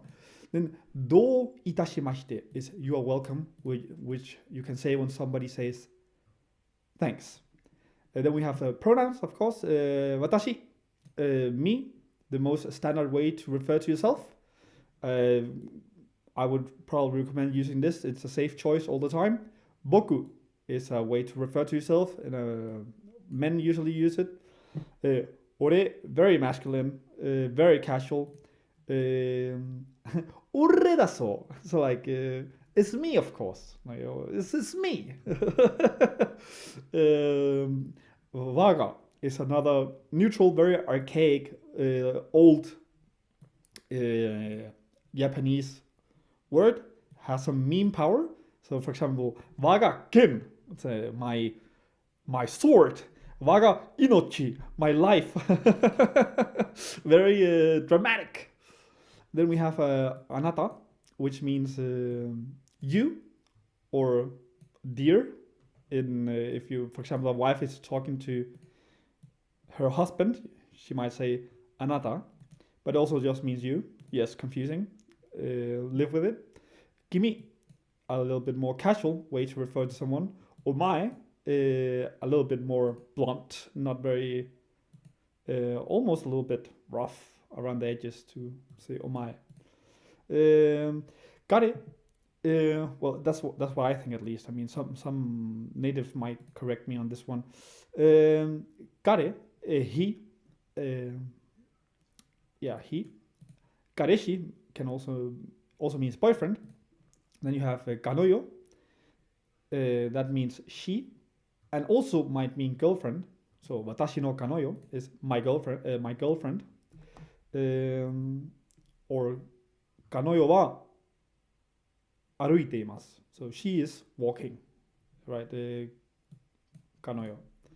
Kanoyo wa aruite imasu could also mean my girlfriend is walking. Um, with plural, you just add tachi. So we is watashi tachi. They is, you can say karetachi. Sounds a little bit, it's not as natural as saying karera, right? Karera is the more natural one here. And then you have kanoyo and kanoyo tachi, right? They for a group of females. Demonstratives, this, that, where, which type of stuff, right? So if we have a place, if we refer to the place that we are at, like koko, if you want to refer to a place that's not here but there, soko. And if it's really far away, asoko. And then if you are questioning which place, then doko. And the same goes for thing, person, and direction, right? Kore, sore, are, dore. Kono hito, sono hito, ano hito, dono hito. Kochira, sochira, achira, dochira. Then we also have some useful short expressions, right? So, what, ne, right? So, for example, you can also use it at the end of a question or say, so desu ne, right? So, isn't that right? Hmm? Can you hear? Say again? Like, maybe, is a more, is it a guttural sound? I don't know. It's not a guttural sound. It's a, yeah, you're basically just expressing confusion. De, so what? Right? De. So if somebody says that they're gonna do something, you can say de. So what? What are you gonna do? Or maybe, and then what could also be mean? Could this also mean? Huh? Can't understand. Say again. Like if somebody says something, you can say, and you don't understand it, you can say, huh? And if you might want to express anger, so like instead of huh, you're like huh. Yeah. So that's some of the short useful expressions. We also have ma, which means whatever or well. So if you say ma ika, then it's well whatever. And you can also say are to express like huh, or wait a second, or yeah, just are nani sore. It's like huh, what is that? Then you have ara, which is a little bit more polite, feminine surprise, like oh my or oh. So ara so nano, right? It has a little bit more flair to it. I think maybe some elegance even. Then we have des. That's or desu. Des. A very you will encounter this a lot. It works a lot like the English word is, but it also operates as a level of politeness, right? In many cases, it's just a sentence ender. Don't think too much about it. It is best illustrated by an example. I will come with some examples, and don't worry about direct translations. So, for example, in Japanese, we can say "kore wa neko desu." So this means this is a cat. We can also say "kore wa neko da," which is an informal way to say this is a cat. And we can also just say "kore wa neko." Right, this is a cat. They all mean this is a cat. Right? Da is an informal way of the more informal version of this. And you can also just not use da. or this, and it will still mean this is a cat. So it all means the same. So what's the difference? So here are some visual examples. Okay, I will exaggerate a little bit with the bow angles. So this guy's going to be bowing, and you will figure out why in just a second. Right. So if somebody says "kore wa neko da," right, it's like it feels a little bit like an up nod. Right. So what's up? Kore wa neko da. Right. So at the point that you say "kore wa neko," then when you add da, it suddenly feels like this kind of thing, right? This kind of thing. Sup? Kore wa neko da. Something like that. And then you also have kore wa neko, just straight laced, direct, no bow, just this is a cat, done. Kore wa neko, this, right? There's a little bow to it, verbal bow, like a verbal bow. Then we can also begin exaggerating a little bit, or trying to be a little bit more formal, right? Because kore and gochira mean basically the thing kore is this, and gochira is like this here. Gochira, gochira wa neko desu. This here is a cat, right? So there's a little bit more bow to it. And then we can say gochira wa neko de gozaimasu. Right? There's a lot more formality to it, right? It's bowing a lot. But yeah, again, I'm exaggerating with bow angles, but I think it's a good way to think about how politeness is used in Japanese. And in any case, here's an extra example for the memes. こちらご覧の通り猫様でございます. So, wave at the top. Normal context, I find it a little bit funny. Yeah, I did this just because I found this funny. And yeah, because it's obviously too much, man. Just shake his hand. Yes, so this can also be conjugated since it means is. To some extent, you can say was like this. これは猫でした. Right? From this, you go to past. We'll go to the grammar later. でした. これは猫でした. Right? From this to でした goes from is to was. So this was a cat. When this would be useful, I have no idea. It's just for the memes. Because, I mean, that something was a cat. When would something be a cat in the past? I don't know. Maybe it died. I'm not sure. But whatever. Don't worry. Here we have some extra highly flexible standalone words. So this one is very, very useful. It's very practical. It's a chameleon, right? It can change meaning depending on the situation and tone. Some common uses are a very semi-formal / casual way to say thanks, right? So if somebody gives you something like domo or domo sumimasen, like I'm really sorry, domo arigato, thank you very much, right? It even emphasizes like arigato means thanks already, and domo arigato, like that's thank you very much. It also means just hi, right? So hi there, to domo.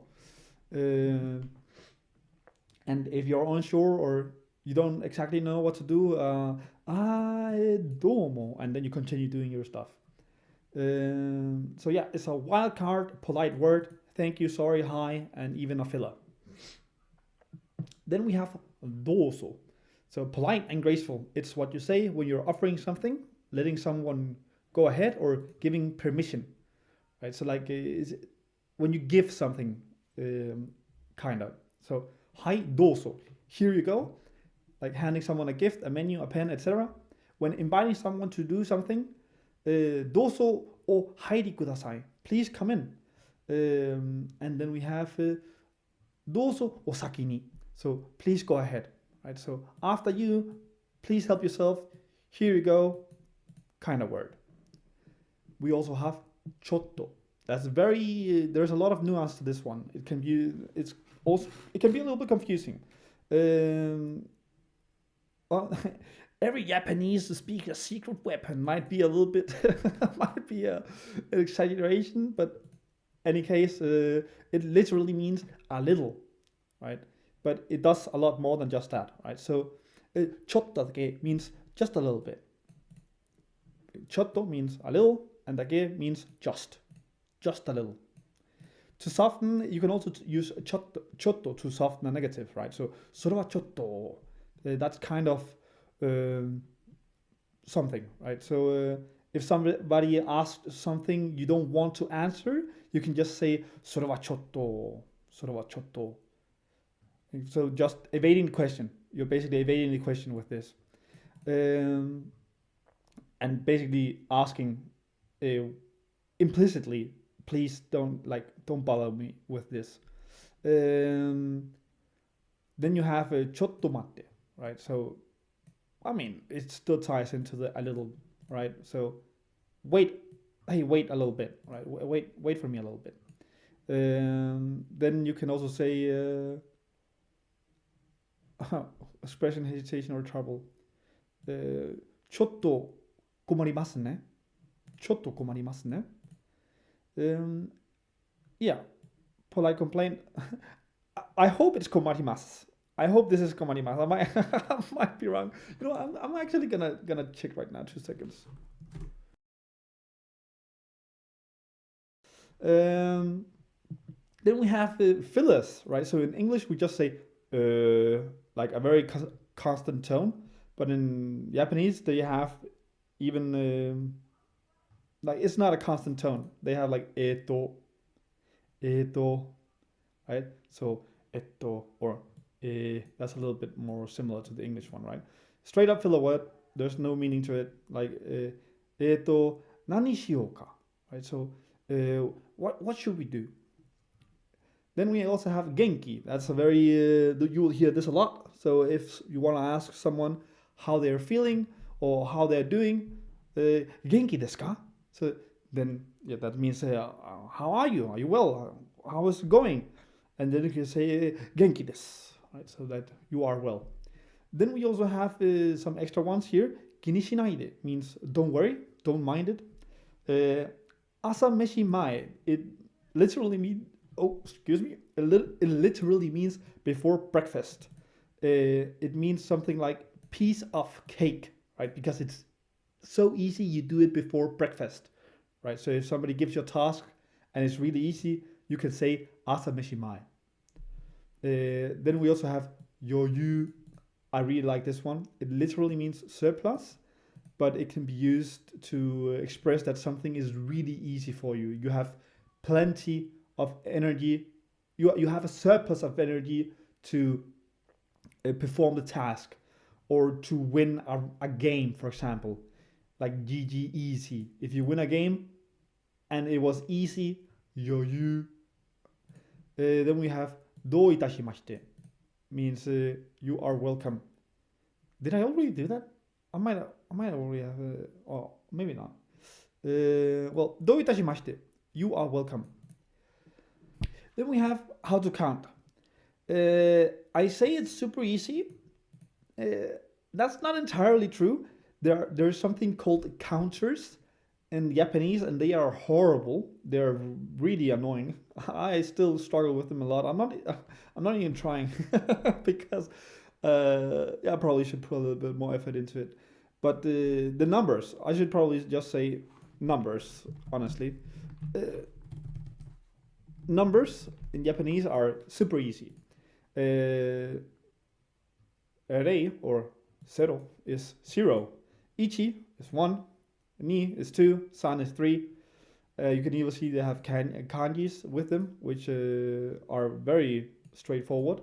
When we get to this one, it becomes a little bit more complex, but you will encounter them often enough to realize that you will get used to it, right? Then we have 4, which is shi or yon. It's an unlucky number in Japan. They don't like the word 4 because it has shi. And the shi, there is a shi kanji that means death.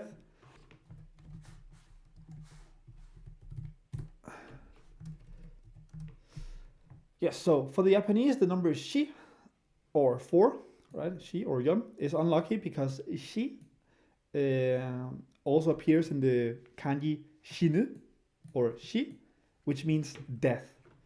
So yeah, they avoid it in hotels, I think, sometimes too, or in elevator numbers, stuff like that. Then there's the word go, which is 5, and one way to remember that is that the kanji has 5 strokes to make the symbol, right? Then you have Roku, which is 6, Shichi, Hachi, Gyu, Ju. Now here it becomes really easy because this is like you know these and you basically know almost all the numbers. 12, you, ni, right? 10, 2. That's all there is to 12. You, ni, 10, 12. How do you say 20? That's 210. Ni, you, right? How do you say 22 then? Well, that's 2, 10, 2. Ni, you, ni, right? Ni, you, ni, 22. Easy. Then we have a yaku. That's 100. How do you say 120, for example, or 122? Yaku ni yu ni. Yaku ni yu ni, right? Or 222. Ni yaku ni yu ni, right? It's very easy, very systematic. Then we have sen, man, yakuman, right? 1 million, literally 110,000. Then we have oku and cho. I did not even know these ones when I started making this document, and I guess you can also just like, you know they exist, but don't worry about it. Days of the week. These will require some consistent practice. But yeah, we have Monday, Getsuyobi, Gayobi, Suyobi, Mokuyobi, Kinyobi, Doyobi, Nichiyobi. Again, I will provide a Anki deck to make sure that you can study this in a more systematic manner. And of course, you can always go through this document and study them like this too. But in any case, just don't force your brain too much, okay? But of course, if you have the motivation to it, go ahead. Days of the month, very easy. Gatsu, that means month. So we have Ichigatsu, Nigatsu, Sangatsu, Shigatsu, Gogatsu, right? It's just a number and month, done. How to tell time. So first, how do you ask for time? Ima nanji desu ka? So ima means now, nanji means what time, and desu ka is just like marking that you are making a question, right? So ima nanji desu ka? You could also just with intonation let people figure out that you are asking what time it is. So like ima nanji, that also means like what time is it. So the basic structure for time, right? An hour is ji, and a minute is a fun or pun, and you can figure out if you have to use pun or fun to refer to a minute number by seeing if they are equal numbers or uneven numbers, right? Except for the first two in pun and the first one in fun. Of course, yeah, because exceptions have to exist, and we have to live with that. And this is a correlation, not a causation, and I don't care, right? It's just a very smart way to, or I mean, I think it's a smart way to systematize and try to remember when to use bun and when to use fun. Also, if there are two syllables, like in roku and hachi, you only use the first syllable, right? Except number 7. And I will go through how that works in just a minute. Alright guys, so I realized quickly that I did not have an example in the document, but here is a little video. So when there are two syllables in the minute, like in ichi and in roku and hachi, you only pronounce the first syllable and it's with pun, right? So it's ipun 1 minute, roku is ropun, and hachi is hapun, and nana is the only exception with two syllables, it's nanafun. And that's really it. And then we have AM and PM, right? So if you want to say the time in AM, it's gosen, and if you have the PM time, it's gogo, right? So if you're wasting, a good way to remember if it's gosen or gogo that you have to pronounce when you're telling time is that if you're wasting your day, it is late. Then you have to double go, right? So work on double time to catch up on wasting your day. So like you have to go because it's PM. Yeah, that's I guess maybe that works for you, or maybe not. But that's a way I can try and remember it. You can also say han to indicate half, so like 30 minutes. So now let's try to take an example, right? So 9 a.m. is gosen kuji. Gosen kuji. Then we have 6:30 p.m., which is gogo rokuji han, right? Gogo rokuji is just 6, and gogo rokuji han is 6.5, right? 6:30. A quarter does not exist in Japanese. You just say the minute number, right? So 3:15 is quarter past 3. It's sanji yu gofun. And 3:45 is sanji yonju gofun. Seconds are extremely straightforward, right? So just the number and then seconds, which is byo.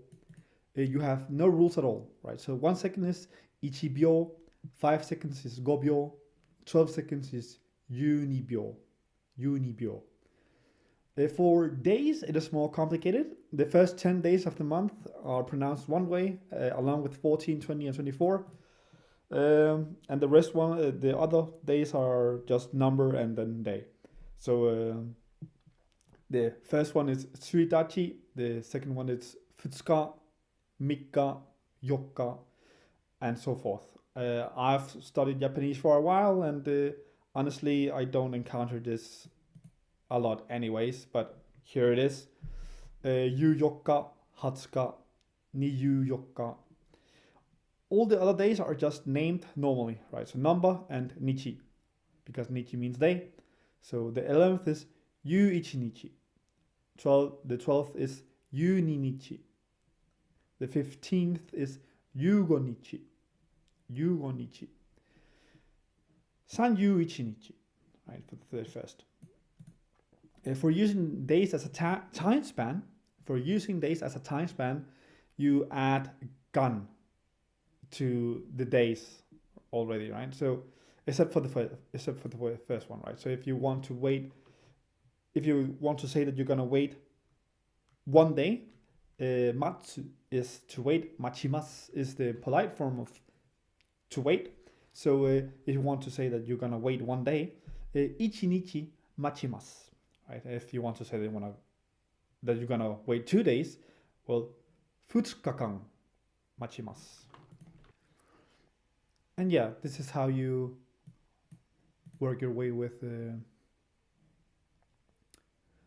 using days as a time span. Yeah, it's based on the days of the month list, and only for the first entry is an exception, like I just covered. Apart from that, you just of course add gan, like I just covered. And then again, for the same exceptions, or well, for the same standard rule, right? 11 days is yu ichi nichi kan, yu ni nichi kan, and so on. Yeah, these are more useful ways to refer to time, but in days, weeks, months, and years, right? So today is gyo, yesterday is kino, tomorrow is ashita, and then we have this week is gonshu, last week is senshu, next week is raishu, right? And you will see this pattern repeats for the months. This month is gongetsu, like gonshu, gongetsu, sengetsu, raigetsu. This year, kotoshi. Last year, kyonen. And next year, rainen.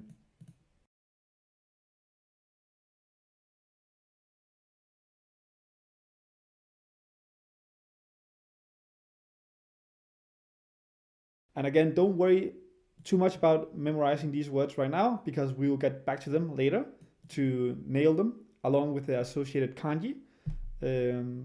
So yeah, and honestly, sometimes I myself will not recognize them. And we will actually just run a test right now. So aka, red. I'll mention when I don't recognize one, right? So aka is red, ao is blue, kuro is black, and shiro is white. If I saw this alone without any context, I would probably right now maybe not recognize it, and the same with aka. I would definitely, well, very likely recognize this one and this one, right? I mean, black and white are really fundamental. Inu, I recognize that one. Inu, neko, tori, sakana, uma. I recognize these ones quite well. Then we have atama, kao, me, mimi, hana, kuchi, te, ashi. I recognize these quite well. This one, this one, this one. This one I might struggle a little bit with. Mimi, me, I recognize. Kao, I might miss one, this one, and I might miss this one too. Clothing, shatsu, t-shatsu, subon, or pantsu. Gutsu, shoes, gutsu shita, socks. So gutsu means shoes, and gutsu shita, like shita means under. So what is under shoes? Socks, right? So that's quite. How do you call it? What is the word? Intuitive. That is quite intuitive. Yes. Yeah, I would probably miss this kanji. I would probably not recognize it in the wild. But yeah, I mean, yeah, as you might see, a shatsu shirt. It's obviously a loan word, right? And that's also something that can add to your vocabulary a lot. Is when you encounter these, right? Because they're instantly recognizable words because you have them from English. Then you have a gohan, which is cooked rice or meal. Pan, niku, yasai, kudamono, tamago, misu, kohi, juice, milk, or gyunyu. That's also how they say milk. I would probably miss this one. I would probably miss both of these. I might miss this one, but not mono, and I might miss this one. Yeah, and yeah, I'm missing a lot of the fundamentals, but I still understand. Like I would say, pretty like an okay amount. I feel that I can get along consuming Japanese content and actually understand what's happening, right? And I'm not even like I'm missing like a lot of these, right? So yeah, let's just continue going. Hashi, chopsticks, definitely gotta miss this one. Spoon, fork, knife, cup, sara, plate. Emotions, 嬉しい、楽しい、悲しい、怖い、不安、怒っている、愛している、好き、嫌い、心配。Then for family, 家族、両親、母、お母さん、both mean mother, 父、お父さん、both mean father, 兄弟、siblings, 子供、child. Here we have some verbs. Suru, incredibly important. I'm gonna give you a document, a whole document just for this one because it's very powerful. Iku, kuru, taberu, nomu, miru, kiku, iu, gaku, yomu. You will be shown how to conjugate these soon enough. The same with the adjectives. Optics and technology. Ie, heya, kuruma, hon, kaban, gagi, toke, smaho, pasokon, teburu, isu. Abstract concepts. Yote, mondai, imi, ryu, keiken, ai, jiyu, heiwa. Nature and cosmos. Daiyo, tsuki, hoshi. Oh, hoshi. because hoshi means to want, right? That's not hoshi. Hoshi is star. Hoshi is want. Like you put an extra I and it means want, right? Sora, sky, umi, sea. Location and direction, chikaku, doi, migi, hidari, ue, shita, mae, ushiro. Again, don't worry too much about the kanjis, right? You will get familiar with them with time and repetition and exposure. And I will give you an Anki deck for it to study it properly. Measurement, do, jigan, kyori, ondo. Methods and styles, ho ho, yarikata, kakikata. Right, so I really like this particular kanji because it you can use it to express the way something should be done, right? So here, yarikata, yaru means to do, right? And kata is way, so way of doing, right? Yarikata. And kaku means to write, and kata means way, right? So kakikata is the way of writing, right? Or how to write. Adjectives, oki, chisai, right? You can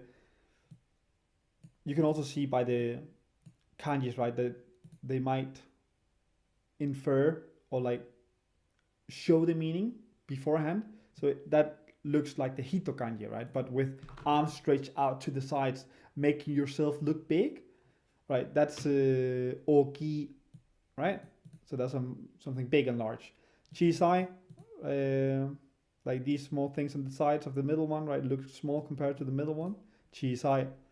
Atarashi, furui, yoi, or ii.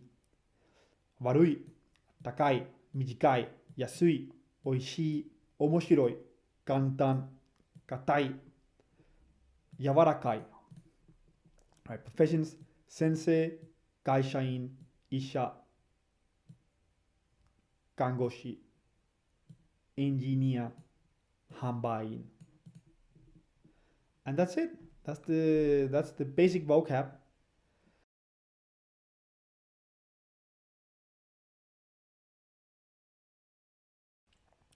Also, we have an extended vocab list, right, with gaming terms. The yellow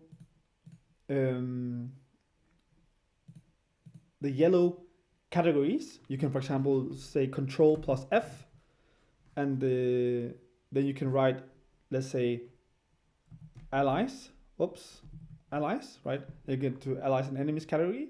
You have Mikata, Mato, Teki, right? And then you can access or like see what that is like, right? But again, don't worry too much about it. You can take a look at it, see if you find something interesting or a word that just sticks, right? Because the best way to learn stuff is just find things that interest you, like words that you find interesting. Some of them will just captivate you, right? Right? Because you have certain goals in your life, you have certain wants and needs, and some words will just call to you. And just study those, because that's the fun way to study, right? Some words will just shine through the rest of them, and you will learn those because that's just what you are naturally more inclined to learn about, right? And you like them, and it will stick, and it will not be boring. Because there is no need to learn some of the words if you're not interested in them, because you're not going to use them, and it's just going to be a pain. So just like take a look if you want, and then you can just like keep on going, right? Just learn as you go with interest. I'm not gonna go through all of this, but I am gonna do a deck of cards so that you can go through them in a more dedicated manner, right? Because this is probably not the best way to structure our words for learning. But yeah, that's pretty much it for the basic vocab. If you have any questions, ask away. And keep on going. All right, so this is the grammar part. There's going to be a lot to cover. but the key concepts are just verbs that are actions, adjectives that describe stuff, and nouns that's stuff, right? A thought is stuff, a pencil is stuff, stuff like that.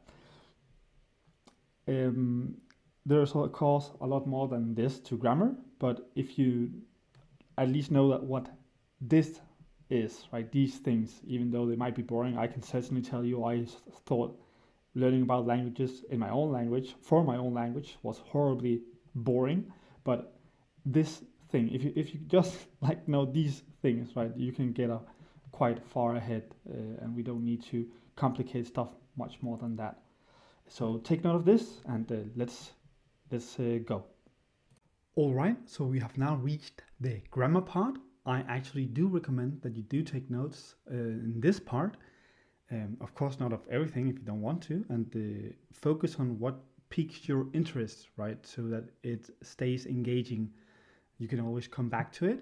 And yeah, grammar repeats itself very, very, very frequently, right? So that's why I think it's more important to take notes here, for example, than in the vocab part, because vocab is just single words that might not repeat as often, but grammar repeats constantly. So if you can get a grasp of this, then you will get a good way ahead. So yeah, let's just start with one of the core quirks of Japanese, right? So they often drop the subject. So if I want to say watashi wa, or if I want to say I go to school, right? Watashi wa means I, gakko, school, ikimasu, go. I go to school, right? They might just say gakko e ikimasu, right? So go to school. They just ignore the first part. That's very common in Japanese. Also, here's a little video of how I took notes when I started. You can take a look at that if you want. But I mean, honestly, just I think it's yeah, just take notes however you feel is good, or don't. Yeah, you will be surprised about how easy and systematized the language actually is, and things will just start clicking.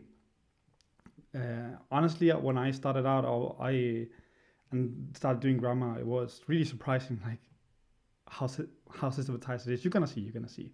We will start with verbs, right? They are the core of how general and polite Japanese works, and they dominate almost every sentence.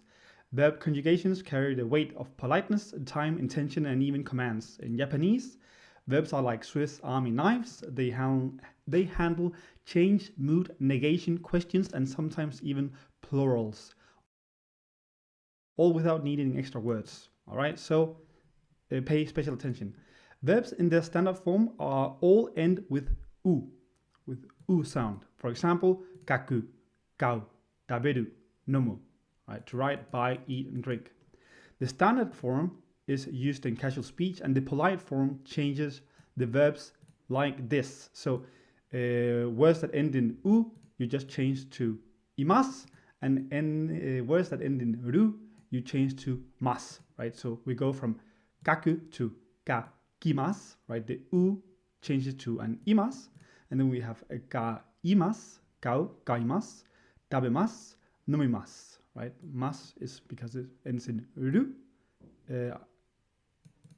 and therefore it changed to mas and not imas. All right. Of course, there are also the ru verb exceptions that you should know by now. There are, of course, some exceptions in conjugations. The most notable are suru, to do, and kuru, to come, which in polite form are shimas and kimas. But that will be easy to remember because they are used a ton, especially suru. This is gonna be the core of a lot of do verbs. Do something. Now, to get the past of the verbs, past tense of the verbs, it's super easy. We need to find the stem of the verbs. And it is simply what is left after you remove the mas from the polite form, right? So we have kakimas. So if we remove mas, we have the stem, and that would be here kaki, right? So we have kaki, kai, tabe, nomi, and shi for suru. shimasu. Highly irregular. There is a note. There's a cheat sheet that you can download. I made it available. The past polite form is simply stem plus mashita. So we have kakimashita, kaimashita, tabemashita, nomimashita, shimashita. Right? Quite straightforward. And I think already now you can kind of see how straightforward and systematized some of the things are. Right? So you just add mashita to the stem and it's rote, past, polite. Right? Quite easy. And for casual past tense, this is the only part where there's actually a little bit more complexity because the verbs get grouped into gu, tu, uru, numubu, su, and ru. Right, that's the group. This is group 1, 2, 3, 4, 5, 6. Right, those are the different groups that there are. So if we have kaku, the ku part becomes ita, kaita, right? Gao, which is this group, becomes ta with a pause. Gao, kata. Taberu is ta, tabeta. Nomu is nda, nonda. Right? So this is the only grouping that has a little bit more complexity than the other conjugations. But apart from that, it's pretty straightforward. That's it. That is all there is to verb present and past forms, including politeness, with some exceptions. Of course, there do exceptions presented here that you can click on. And you have already learned 100 plus symbols by now. So this is obviously quite straightforward, quite easy. So now we can do negatives, right? So for the polite negative form, it is simply stem plus masen, right? So we have kaki is a stem and masen, as straightforward as it can be. Kaimasen, tabemasen, nomimasen, shimasen. And then we can also make it past polite negative, right? Masen deshita, masen deshita, masen deshita. Right? Kakimasen deshita, kaimasen deshita. Right? So the polite form is actually the more the easier one to learn of the two, the casual and the polite one. And then for casual past negative, the casual one, you have 3 groups, like those that end in u, those that end with an u but with a vowel before it, and just end in ru. Right? So we have kaku becomes the u becomes anai, so kakanai. Ao becomes kawanai, the wanai, because it's a vowel before the u. Bought. Taberu becomes tabenai. Nomu becomes nomanai. This is wrong. To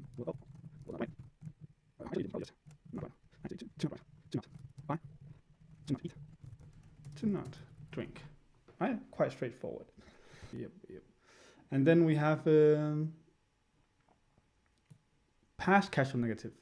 Again, super easy. You just add nakata. You change nai for nakata, right? So kakanakata, did not ride, did not buy, did not eat, did not drink.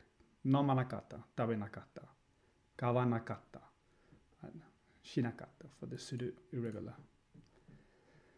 That's all there is to verb negatives in present and past forms, polite and casual, right? So we have kaku, kakimasu, kakimashita, kaita, kakimasen, kakimasen deshita, kakanai, kakanakata.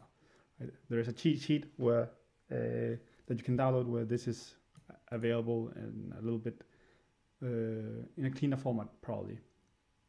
Either way, if this is something, this might be something you want to take a note of in your own way to make it more memorable, right? So now we have a few fundamental building blocks to build upon many other meanings now that we have this in place. So we have the volitional form, right? So you change ru to yo and u for o, right? So kaku ends in u, so you change to o. Kako means let's write. And the polite form, like kakimasu, well, you change the last u to an o. Kakimashou, let's write. Polite form. Of course, when you change for the su form, there's a little reminder here, is of course with an h included, but it's only for the those that end in s. you will encounter this often enough for it to feel natural. We have also desire and want, right? So if something ends in udu, you change to dai, and if it ends in u, you change to itai, right? So if you want to eat, right, dabe dai. So daberu becomes dabe dai because you replace udu with dai. Dabe dai means I want to eat. Dabe dai des is the polite form. It's just adding des. That is polite. Kakitai, it ends in u, so you change. Yeah, it ends in u and not ru, so you change the u for itai, and it becomes kakitai, right? So kakitai is I want to write, and there is a negative form too, so you change the ru to kunai or takunai instead of dai, and you change the u to itakunai instead of itai, right? So tabe takunai, I do not want to eat. Kaki takunai, I do not want to write. Tabe takunai desu, just to make it polite. Now we have a te form. There's many usages for the te form, and I'm gonna go over some of the more frequent ones. Don't worry too much about it. You'll get the hang of it eventually. But to connect actions, you can use the te form, right? So we can say gohan o tabete nemasu. So I eat and then sleep, right? So you're connecting actions. So you change the ru in taberu, for example, for a te, and it's tabete nemasu. Then you have request, polite command, right? Matte kudasai. Kudasai is just to make it extra polite. You could just say matte, and that would be a polite request. Matte kudasai. Please wait. Progressive action, benkyo shite iru. Right, so you have shite. This is the to-do verb that has been conjugated to be an action that is occurring now, a progressive action, something that's happening now, like writing, running, right, doing, to do, shite iru, doing, right? So benkyo shite iru, right? So you are right now studying. I'm studying. Benkyo shite iru. So that's also a te form, right? Tabete imasu. Also eating now. Tabete iru. Right? Eating now. Permission. Ite mo ii. Right? Ite. Iku. Ite. Mo ii. Can I? Savate wa ikenai. Right? Savate. Savaru. A verb that means to touch. Savate wa ikenai. You must not touch. You must not touch it. Right? Savate wa ikenai. Express desire to do or try something. Savate mitai. Right? Mitai is often put at the end of verbs to signal that you want to try something and see what happens. Right? That's the important distinction. To try something and see what happens. Right? Because if you just want to eat, for example, then you say tabe dai. That means I want to eat. But if you say tabete mitai, then you're saying I want to eat and see what happens, right? So that's the core meaning of this. It comes from the word miru, which means to see, right? So tabete mitai, I want to do something and see what happens, or see, like test, try/test meaning. We also have a negative form for connecting actions, right? So gohan o tabenai de nemasu. So I choose not to eat and then go to sleep, right? So literally is not to eat, go to sleep. That's actually what's being said, right? Gohan o tabenai de nemasu. So that's the negative form. It not ends in de, but it ends in naide. Request tabenai de hoshii, right? A negative form of the request that we got up here. So tabenai de hoshii. Hoshii means want. Yes, that's also a way to say want, right? But here in a negative form, tabenai de hoshii. I want you to not eat this or something. You can isolate. This is a word that you can isolate, right? So you can say that you want something, tabetai, Um, but the want is connected to an action or verb, and hoshi, you can say hoshi by itself. It just means straight up want, right? So if someone shows you something, you can say hoshi, right? And that's you wanting it. There's also a polite skip and do connector. So we have gohan or tabesu ni nemasu. Right? So without sleeping, excuse me, without eating, sleep. Right? So without eating, I go to sleep. It's a little bit different from this one, right? So here you choose not to eat and then go to sleep, and here you simply, without eating, not necessarily a choice, you go to sleep. Gohan o tabesu ni nemasu. Then we also have a potential form, can, eru becomes rareru, rareru, and u becomes eru. So kakeru means can write, kakenai means can't write, kakemasu can write, polite form. Then we have the imperative form, which is a command. You change eru to ro and u for e. So kake means write, damn it, write. And kakinasai means write, more polite, softer here, used by teachers, parents. You can also hear it in the tone, right? Kake and kakinasai. Taberu, tabenasai. Oh, of course not taberu, is tabero, tabero, eat. And here we have tabenasai, right? So eat and softer tone, softer command. Conditional form. There are quite some nuanced conditionals. There are a lot. And of course, don't worry too much about it. You will get the hang of it. Again, don't get overwhelmed. These conditionals are slightly more advanced, but at least you will know they exist, right? Just keep it in the back of your mind. Don't worry too much. So we have a ba. So you have a verb and then a ba. So you can say tabereba, right? So tabereba ikimochi ga demasu or something. I'm not sure if that's an actual structurally correct sentence, but it basically means that if you eat, you will have a good feeling, right? And tabetara, if you eat something, taberara is also kind of the same. But here we have some actual examples, right? So I don't mess up just trying to to go from the top of my mind here.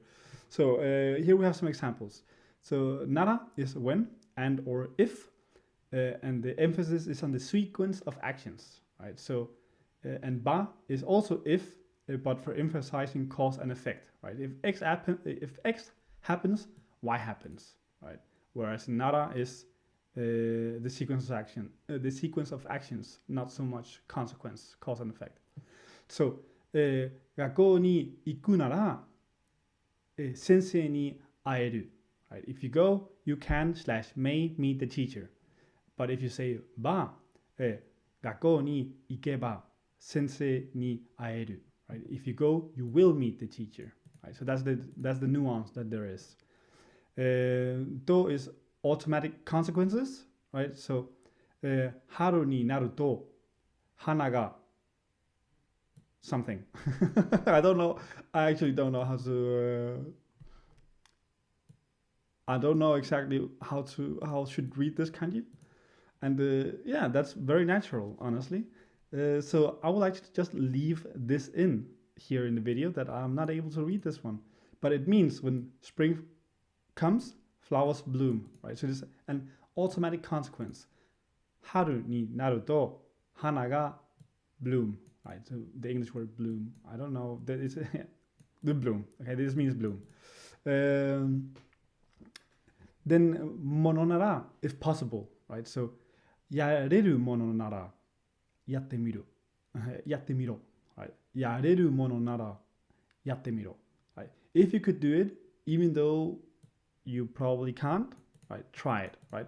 It literally means if it's a thing that can be done, try it. If it's a thing that can be done, try it, right? Yareru means can be done. Mono nara, if it's a thing, yatte miro. Try it. Right? If it's a thing that can be done, try it. And this is an attempt at a more natural translation. としたら、とすれば、とすると。Hypothetical logic, right? 行くとしたら、何時に出発する? If you were going, what time would you leave? でも means even if, even though. So, 雨が降っても行きます. Right? So, even if it rains, I will go. 雨が降っても行きます. All right, there's a lot of ground to cover here. Okay, so but I think you get the gist. These were all the conditionals, like examples for the conditionals, right? And you can take a look at it a little bit yourself. Now you know they exist and you know kind of how they work. And you can also use the conditionals on negatives, right? So, kakeba, so if you write. And then for the negative, kakanakereba. If you don't write, then you can continue the sentence with some consequence or action, right? The rules repeat also for the negatives. So, and yeah, you will learn them as you go. So don't force your brain too much. Things will come, things take time. Let's keep going. So we have a causative form, make or let someone do. So, kakaseru, make or let someone write. Kakasete, so requesting permission or asking to write. Be allowed to. Kakasete morau. So be allowed to write, right? And could you let me? So kakasete moraemasen ka? Polite asking for permission. Whoops. So yeah, I think you can. Yeah, so from here you can get the gist of the causative form, right? To make or let someone do. And I'm purposely not going too much into depth with it, especially since if you're a beginner, I mean, just I think it's good that you are aware of it, and then you can always refer back to it and not be surprised when you see something like this, right? If you see something structured in this way, like where you have seru, sete morao, then you have a grasp, an idea of how it works. Then we also have the passive form, be done to. The u verbs, they change the u to areru, so kaku becomes kakareru, right? And the ru becomes arareru, so taberu, taberareru, right? So here we have tegami ga kakareta. Tegami ga kakareta. The letter was written. Sensei ni okorareta. I was scolded by the teacher. Inu ni kamareta. I was bitten by a dog. Right, so that's the passive form. That's the way it operates. Honestly, I'm quite bad at the passive form, but now you know it exists. It's when when an action gets performed on something along those lines. That's a passive form, right? Be done to. That's exactly what I was trying to convey. Here we have the honorific / humble keigo forms. This is more high-level grammar. Okay, so again, I'm repeating myself. Don't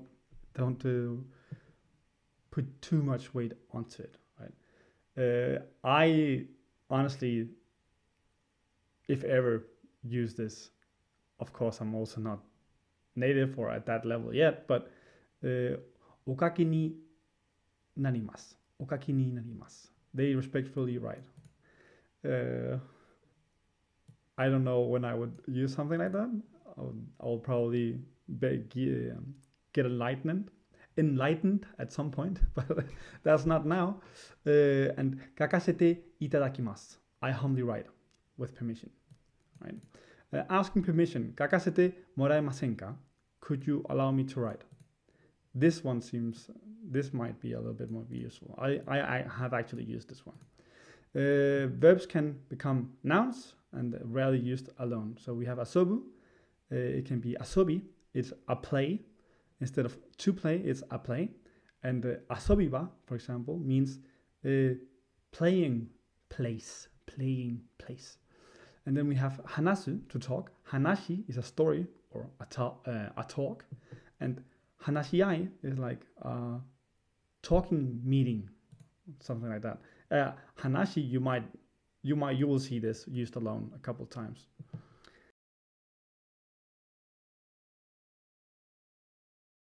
Now for the adjectives, there are I and na adjectives. Very straightforward, less complex than the verbs for sure. Yeah, the I adjectives, they usually need you to, or they do need you to replace the I at the end of the word, and the na adjectives you just have to add na, not remove or replace anything. You add na or some other particle to express or to append the adjective to a noun or a word or something. So let's see. We have a Japanese atsui, means hot in English. 今日は暑いです。Right? Today is hot. おいしい。このケーキはおいしいです。This cake is delicious. 高い。このビルは高いです。Right? So here we're not using na to say that the biru, the building, is tall. Right? We're not saying na here. But now if we go to the na adjectives, we have shizuka, which means quiet. So, 静かな町に住んでいます。静かな町に住んでいます。Right? So, here in the I adjectives, there is no na. It's just atsui, right? Keiki wa oishii. But here is 静かな町に住んでいます。きれいな花です。便利な電車です。Yeah, but gire, I'm trying to make a little joke here. But gire ends in I. Yes, but it is still a na adjective, right? Just because. Exceptions, that's how stuff works. And we have some few exceptions. Some few exception adjectives, right? You can click on this one and you'll be able to access a document where you can see some of those exceptions if you want to. Yeah, some few exception adjectives that end in I are actually na adjectives, and don't worry, time will teach you, right? One of the most popular ones is gire. Now here's a random trick in Japanese. So adjectives can be conjugated and transformed, right? Unlike English. For I adjectives, for example, atsui, we can say something was hot or something was not hot, right? So atsui just means it is hot, right? So if you drop the I and add gunai, so atsu gunai, right? We have replaced this with gunai. It becomes atsukunai desu. It is not hot. And if we put kata instead, atsukatta desu. It was hot. And we want to say it was not hot, well, then it's atsukunakatta desu. It was not hot. I hope you can see how systematized some of the language is, right? It really, at this point, it should start clicking that some things are quite straightforward. Now for na adjectives, there are also some rules, like to conjugate. So you can, for present, you just keep it as is, of course. Shizuka desu, it is quiet. Shizuka janai, it is not quiet.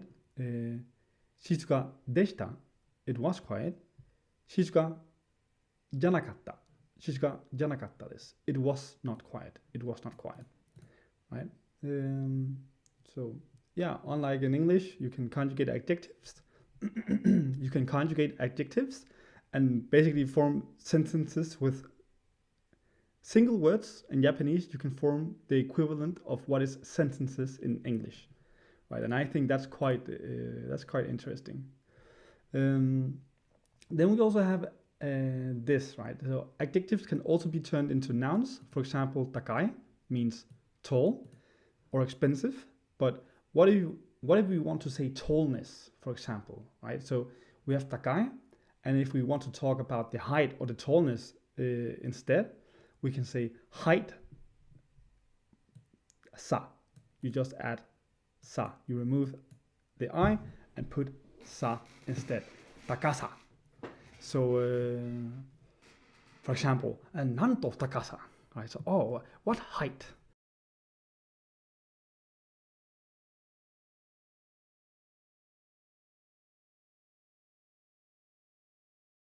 Right? So, like, kind of being in awe of the height by the height of something. If that sentence is completely correct, I if it's not, I apologize. I think it's correct. But this method or this replacement is definitely correct, right? So takai means tall, and takasa is tallness or height. For now adjectives, you simply append sa. So you have shizuka and shizuka-sa, so quietness. Something can be done highly, like speaking in a high voice, for example, right? This is an adverb.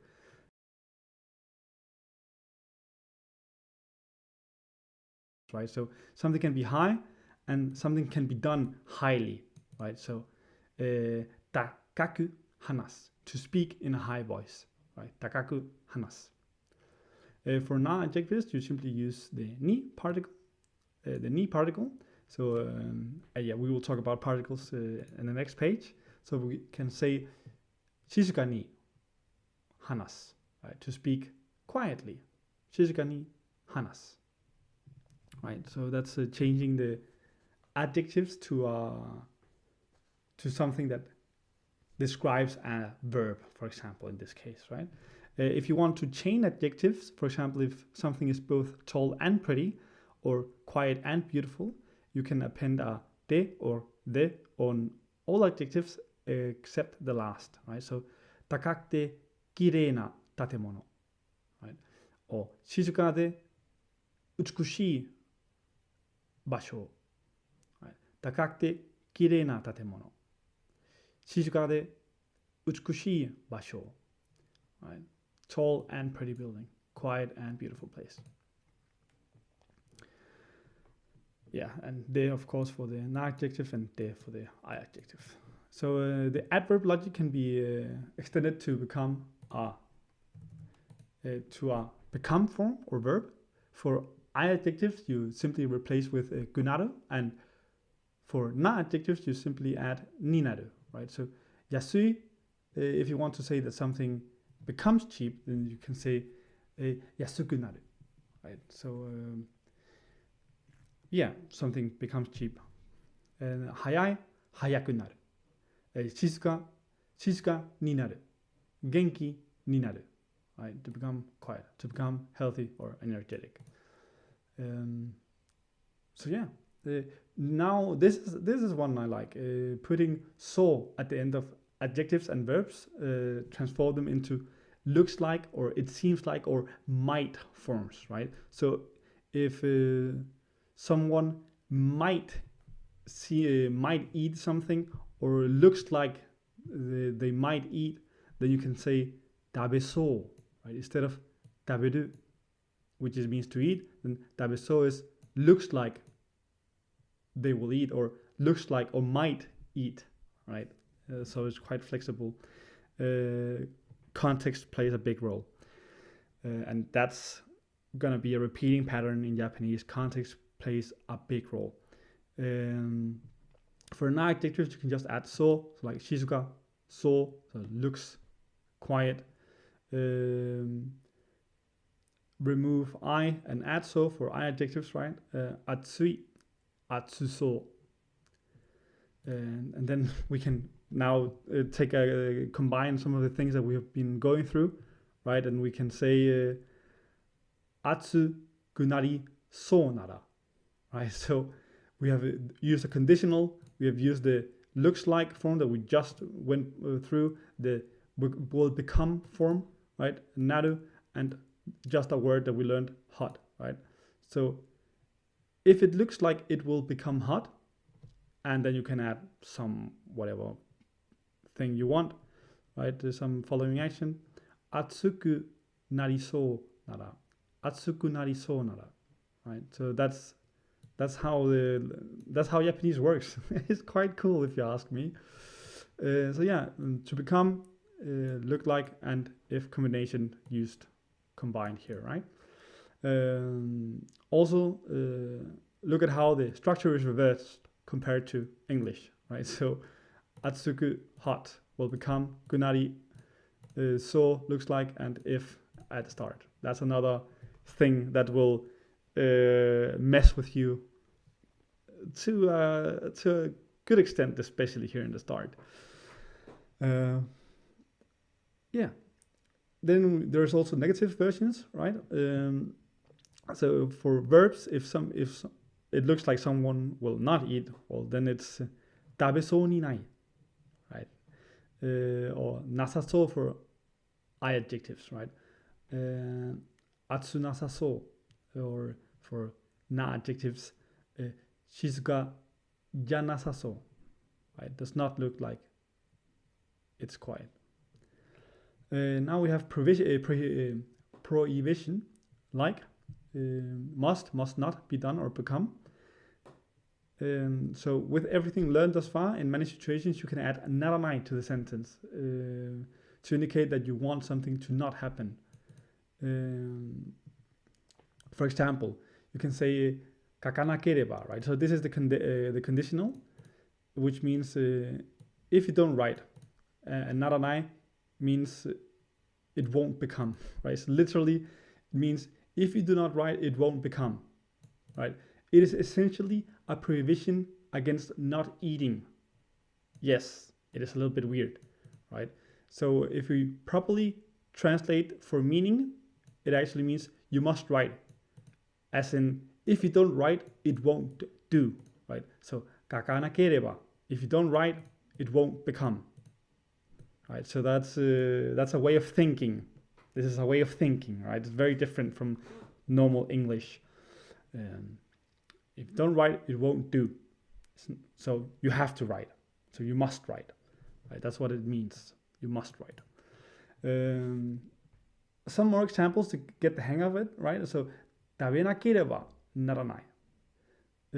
Uso o tsuite wa narimasen. It literally means attaching lies won't become, right? So it means you must not lie. Kakasete wa naranai. Yeah, don't force them to write. Maybe ignore this. This is a little bit, can be a little bit confusing. But I mean, if you understand it, that's great. Takakte wa naranai. It won't become that it is expensive, right? So that's what it literally means. But actually means it must not be expensive, right? So if somebody asks you to buy something, you can say takakte wa naranai, right? Or another way, takakte wa ikemasen, a little bit different from this one, right? Because it literally means it won't go if it is expensive, right? So it means it should not be expensive. Instead of it must not be expensive, it should not be expensive. And here are casual versions of naranai. So naito and nakia. So kakanaito, right? I gotta write. So it's not as much a double negative as it is here. Right? This is a little bit more like a double negative, and this is more straightforward. So kakanaito. So I gotta write, and kakanakia, gotta write an even more casual form. I prefer the naito form if I have to choose.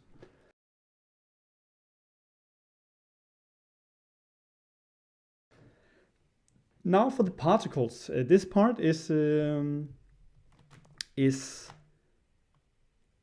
important, very important, because it's the glue that holds words together, right? Apart from all the conjugations we just went through. But they are, especially the first couple ones, are quite straightforward, right? So no is quite straightforward. So it indicates possession, right? So if I want to say my cat, right? Watashi means I, Neko means cat, and no means possession, right? Watashi no neko. So my cat. So it goes from being me, watashi, to watashi no, which means my. So watashi no neko, right? And if you want to say cat's paw, right? Cat. Let me just do this. Cat's paw, right? That is neko no de, right? De means hand. Neko no de. So cat, paw, cat's paw, right? So that's how you can understand this particle, right? No, watashi no neko.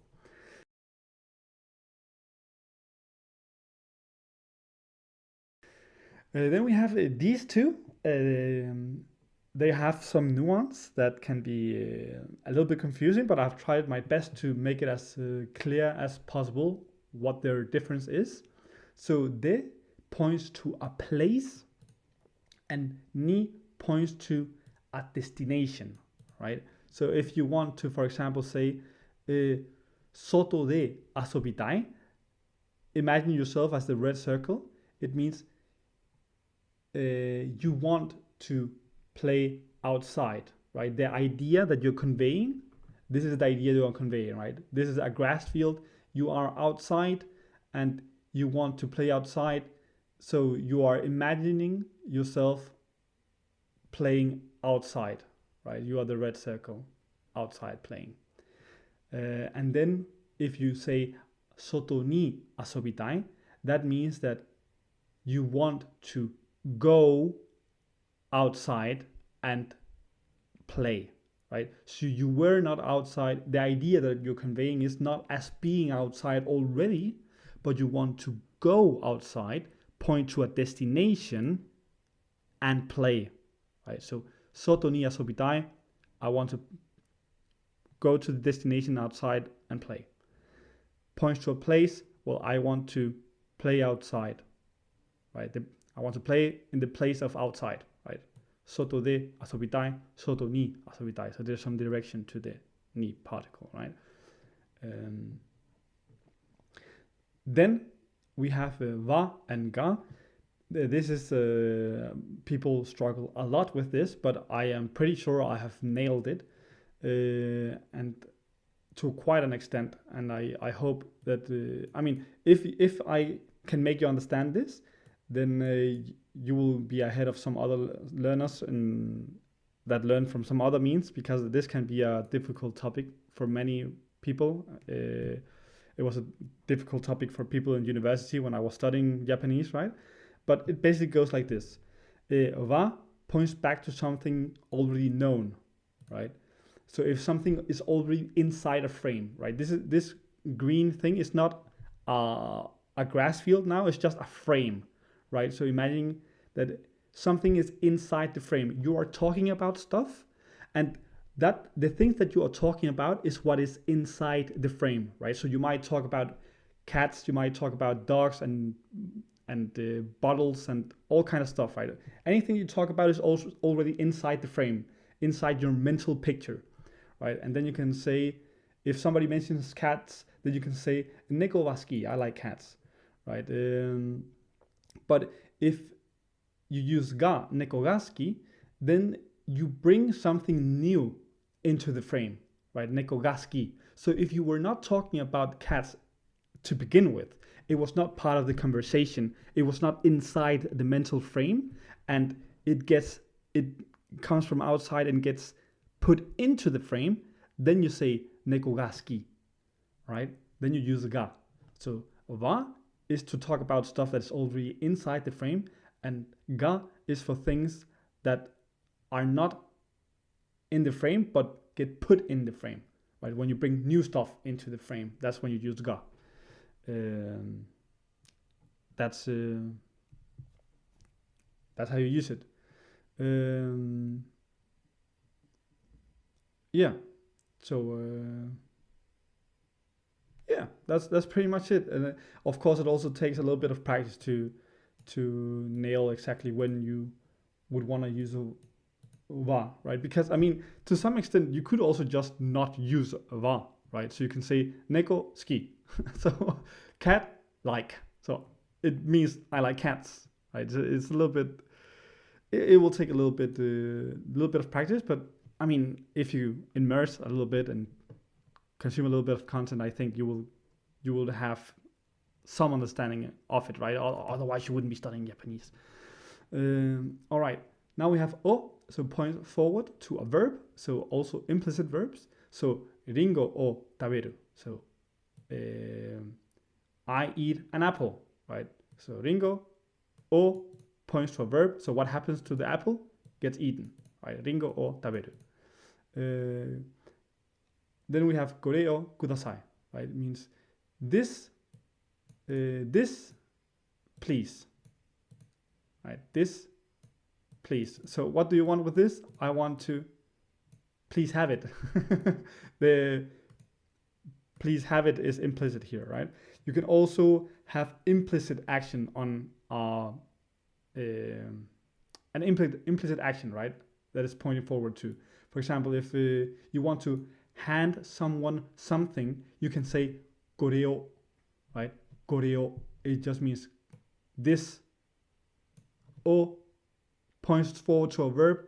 So if you say koreo, it probably means I want you to have this, right? Koreo.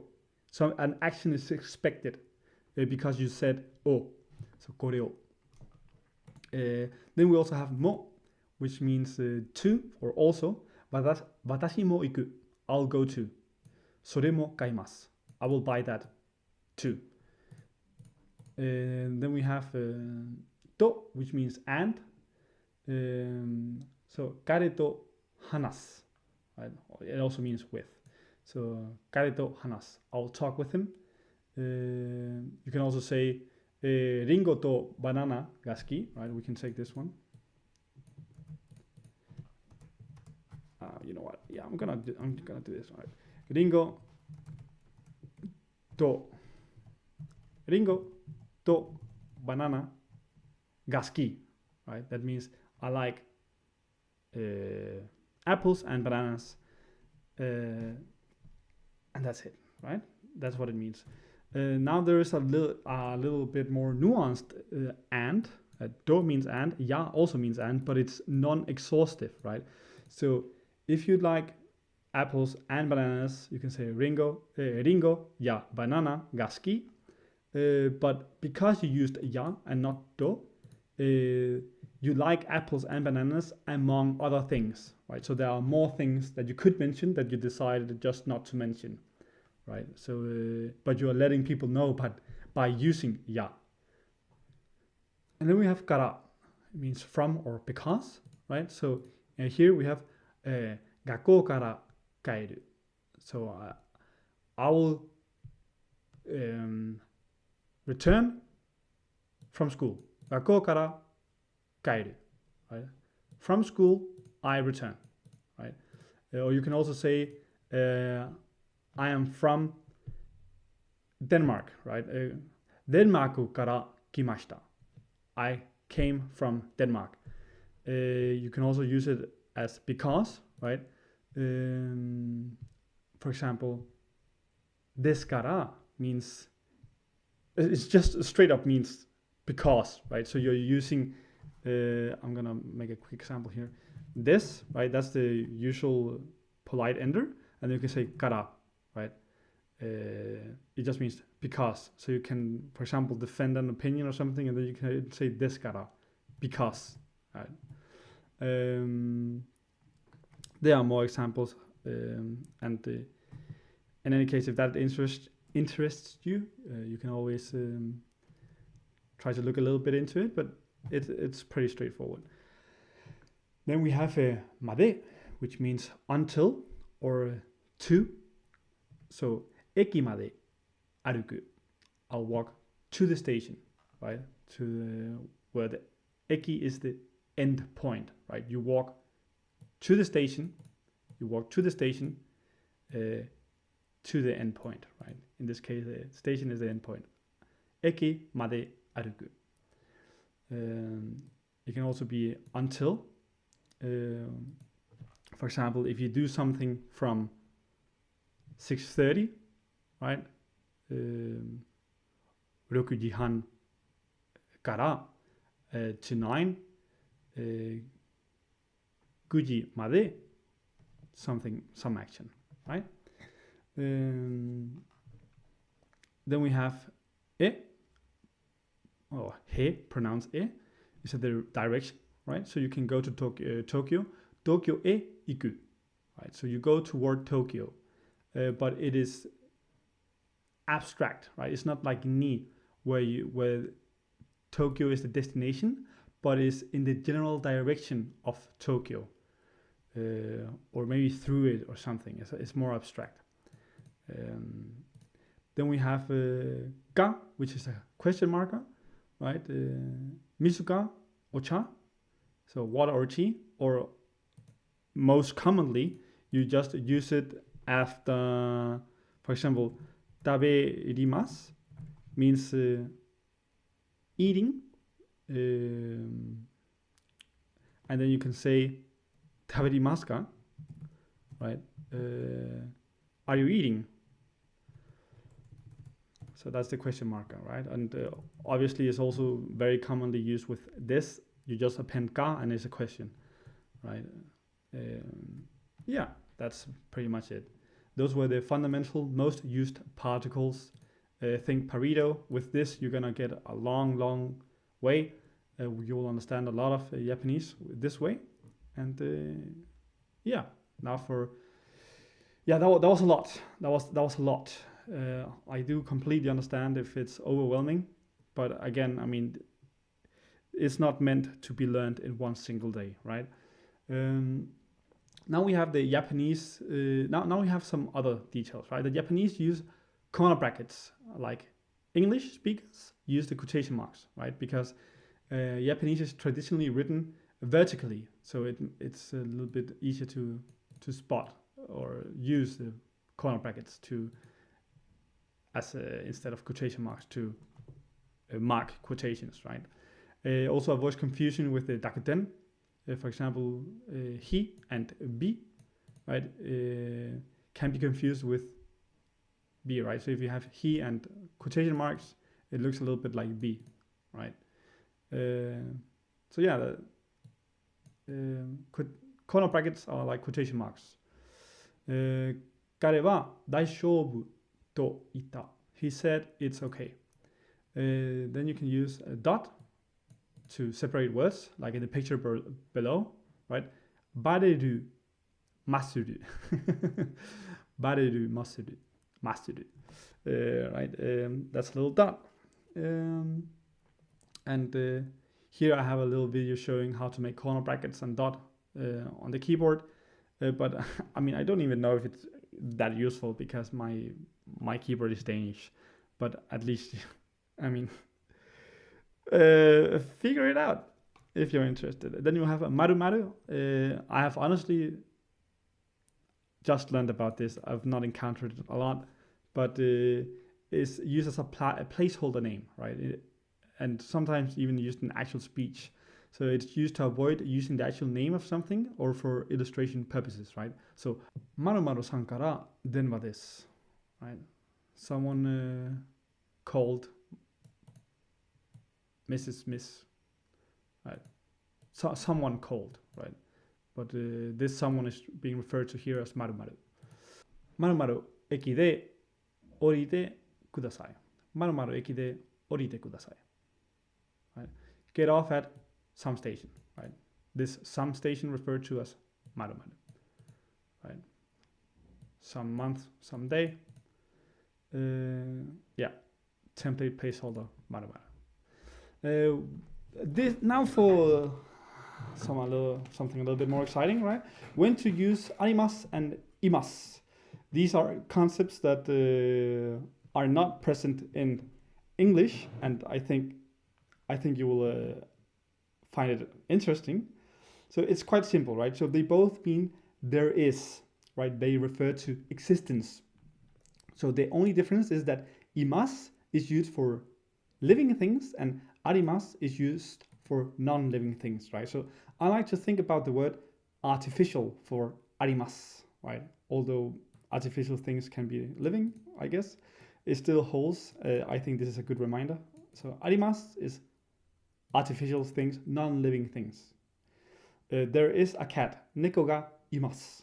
There is a box, hako ga arimasu. Right? So you can express if what you're talking about is living or non-living, depending on imasu or arimasu, right? I'm not sure if you can say neko ga arimasu and then it means that the cat is dead. but yeah, I mean the arimasu and imasu, living and non-living things. Then we also have ja arimasen, right? Is a negative form of this. And ga imasen simply indicates non-existence, right? This is not a cat. Neko ja arimasen. There is no cat. Neko ga imasen. Right. So this is not a cat. Neko ja arimasen. Neko ja arimasen. There is no cat. Neko ga imasen. Also, there is de aru is the formal version of desu. Yes, the formal sentence and that this has an even more formal version, de aru. Right. This is a cat. Kore wa neko desu. This is a cat. Kore wa neko de aru. Yeah. So, and here a meme for it. I found it funny. All right. So when to use koto and mono? Again, quite simple. They both mean thing. The arimasu and imasu were existence, but here they both mean thing, right? So the only difference is that mono is used for physical things and koto is used for abstract things. I like to think about the word monkey for mono because you can touch monkeys and they're living, right? So, I mean, they're physical things, right? The mono, monkey. So, wasurarenai mono, an unforgettable thing, right? Gift, face, letter, etc. Wasurarenai koto, an unforgettable event, experience, trauma, date, right? Wasurerarenai mono, wasurerarenai koto. It's some tongue twister, this one. Yeah, and that's the difference between mono and koto, right?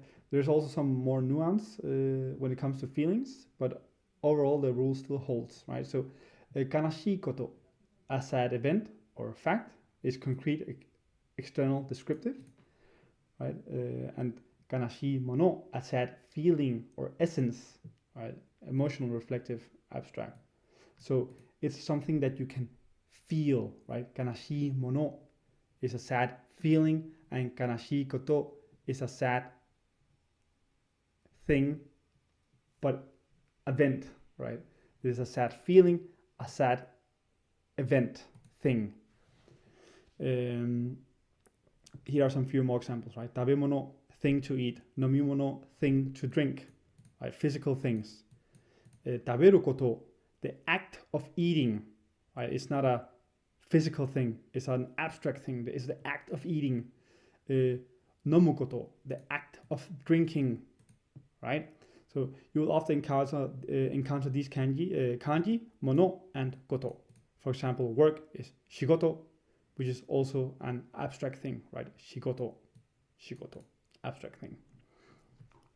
Then we also, I like this recursive questions because it teaches you how to learn Japanese by using Japanese, right? So these are just sentences that you can just learn as phrases, right? So 日本語で、bird はどう言いますか? So how do you say bird in Japanese, right? How do you say some word in Japanese? 日本語で bird はどう言いますか? Right? Then you can also say, to not introduce English words suddenly and out of nowhere, you can say これは何と言いますか? What is this called? right? Or you can also say これは何という What do you call this? これは何と言いますか、これは何という名前ですか What is the name of this? Right? So this is recursive questions. How to learn Japanese by using Japanese. There's also something called how do you capitalize in Japanese, right? They actually use, or in Japanese, you can actually approach capitalized letters or words by using katakana instead of hiragana, right? So apart from a katakana, apart from being used for loanwords and foreign names, it may also be used as a form of capitalization, right? So writing dame, so dame means don't stop, don't do it, or something like that. You can instead write it with dame, right, with katakana. So it gives it sharper edges. If that mental picture might help, right? So the katakana has a little bit sharper edges, and that's why it can be used as a kind of capitalized letters, right? So like we might write stop, right, dame, instead of stop, right? So that's a way. That's another neat way you can use kana. Yeah. So now we have some levels of politeness. This is a joke. All right, so we have several levels of politeness, right? So now let's just try to thank someone, right? So the first level of politeness is just thank you, right? Thank you. And then we have then we have a domo, right? A little bit more polite. Then we have arigato, and then we have domo arigato, and then we have arigato gozaimasu, right? And then we have domo arigato gozaimasu, and then we have kansha, and then we have kansha moshi agemasu, and then we have something I cannot pronounce. Something arigato gozaimasu, right?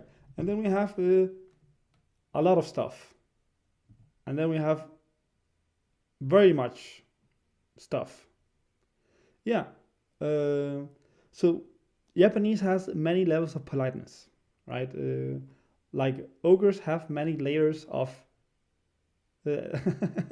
like onions have many layers, ogres have many layers, and Japanese have many layers of politeness. Yes, I hope you found that poetic. Yeah. Continuing, honorifics and titles, right? So for names, you usually append a honorific, right? So the most default one is san, right? So if you want to refer to someone called Sophia, you can say Sophia-san, right? You can also, yeah, there are different levels of respect, right? San is the safest choice, the most standard neutral one. Then you have chan, which is not a lot. There's not a lot of respect in that one, right? It's cute, affectionate, friendly, used for kids, pets, close friends, people you're super close to, right? Kun, low to mid respect level, friendly and familiar. Again, san, the standard general one. Sama, very high level of politeness, right? Used for customers, VIPs, even gods. Kami-sama, for example. Kami means God. Used in business, service, and written communication. Dono, yeah, you can pretty much ignore this, not relevant for modern day use. And then there are some titles, right? So, sensei, for example, right? Very high level of politeness. And yeah, we have a bonus honorific, right? Chama. It's a combination of sama and chan, right? So we have chama. I guess you can pretty much figure out what it means. is quite a weird mix, right? Of cute and very high level of respect. So I really don't know what to make of it, but it could probably be used for memes.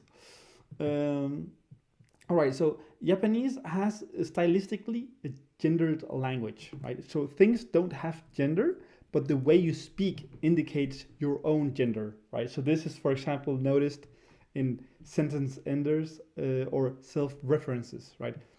Ikse. So let's go masculine, a little bit rough, like ikse. And if for a female is ik, iku wa yo, iku wa yo. So you can you can almost hear it. I'm probably like trying to also convey it with my tone, right? But you can almost hear it in the way that the sounds mix, that it sounds a little bit more feminine or soft and fun, right? So ikse and iku wa yo, and then you have shirang, which means don't know, like I don't know, kind of like a shrug almost, short masculine vibe, and shiranai wa, I don't know. So literally more curvy, right? So so feminine. So atashi also instead of watashi, atashi. 知らないわ。俺 male self-reference and 知らん。私知らないわ。俺知らん。Right, so that's I find that very interesting. Um, all right, and here is a generated language video from a third party. Right here, you can take a look at it. Yeah, don't stress; it will come naturally. It's more about feeling than fact, right? Um, yeah. Now let's go for some sentence ending particles, right? So we have ne, which is right or yeah or do you agree? Like seeking consensus, right? So desu ne, right? Isn't that right? And you can say so desu yo, so desu yo, right? Yes, you know, yeah, that's how it is. Assertive, confident, so desu yo, and so desu yo ne. That's basically yes, right? Yes, right? Another way to seek consensus, right? Ga already covered that question marker. Then you have no, a question marker like ga, but more feminine or casual, right? So there's no, right? Or if it's not a question,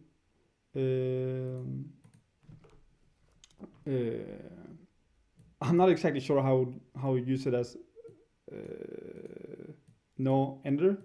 An example, I can't come up with an example off the top of my head right now, but you will hear no use as of a sentence ender, and if you do, it's probably from a woman. Then you have na, which isn't it? Right, you can also use it alone, like na. So basically, you're basically asking, isn't it like that? Isn't it? So na. And so da so, right? Yeah, that's right. So da so. Or so da se, right? Like so, but but cooler slash cocky. Then you can use. Then you also have sa.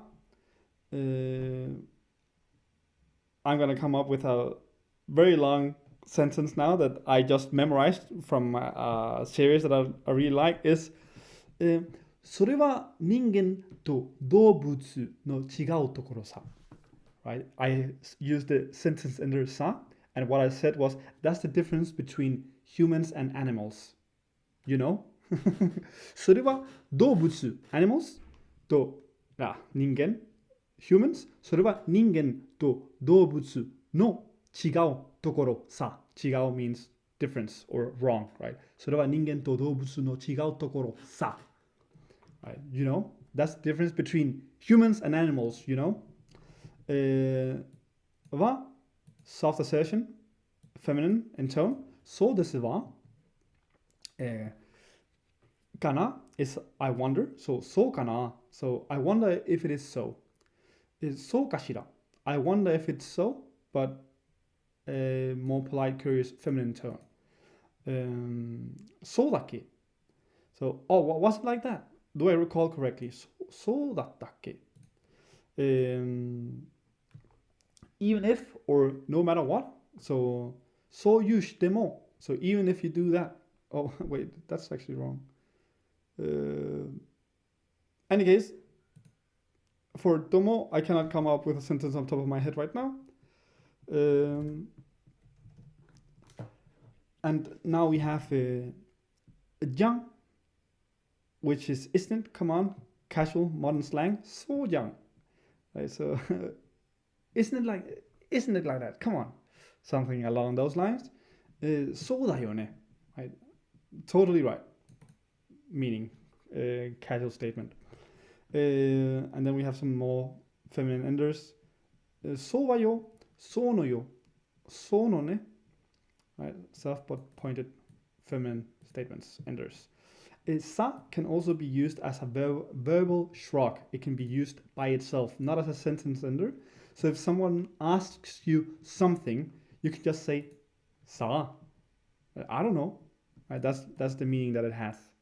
Now we have some basic math. Right? You can skip that if you want. Yeah, you can take a look into it if you want. Currency, you can take a look into that if you want to, right? And here we have some extra powerful, super useful glue words and additions, right? We have suru, which means to do, and we have some suru notes. I recommend you maybe even take a look at it just to get an understanding of. I'm just gonna go into it.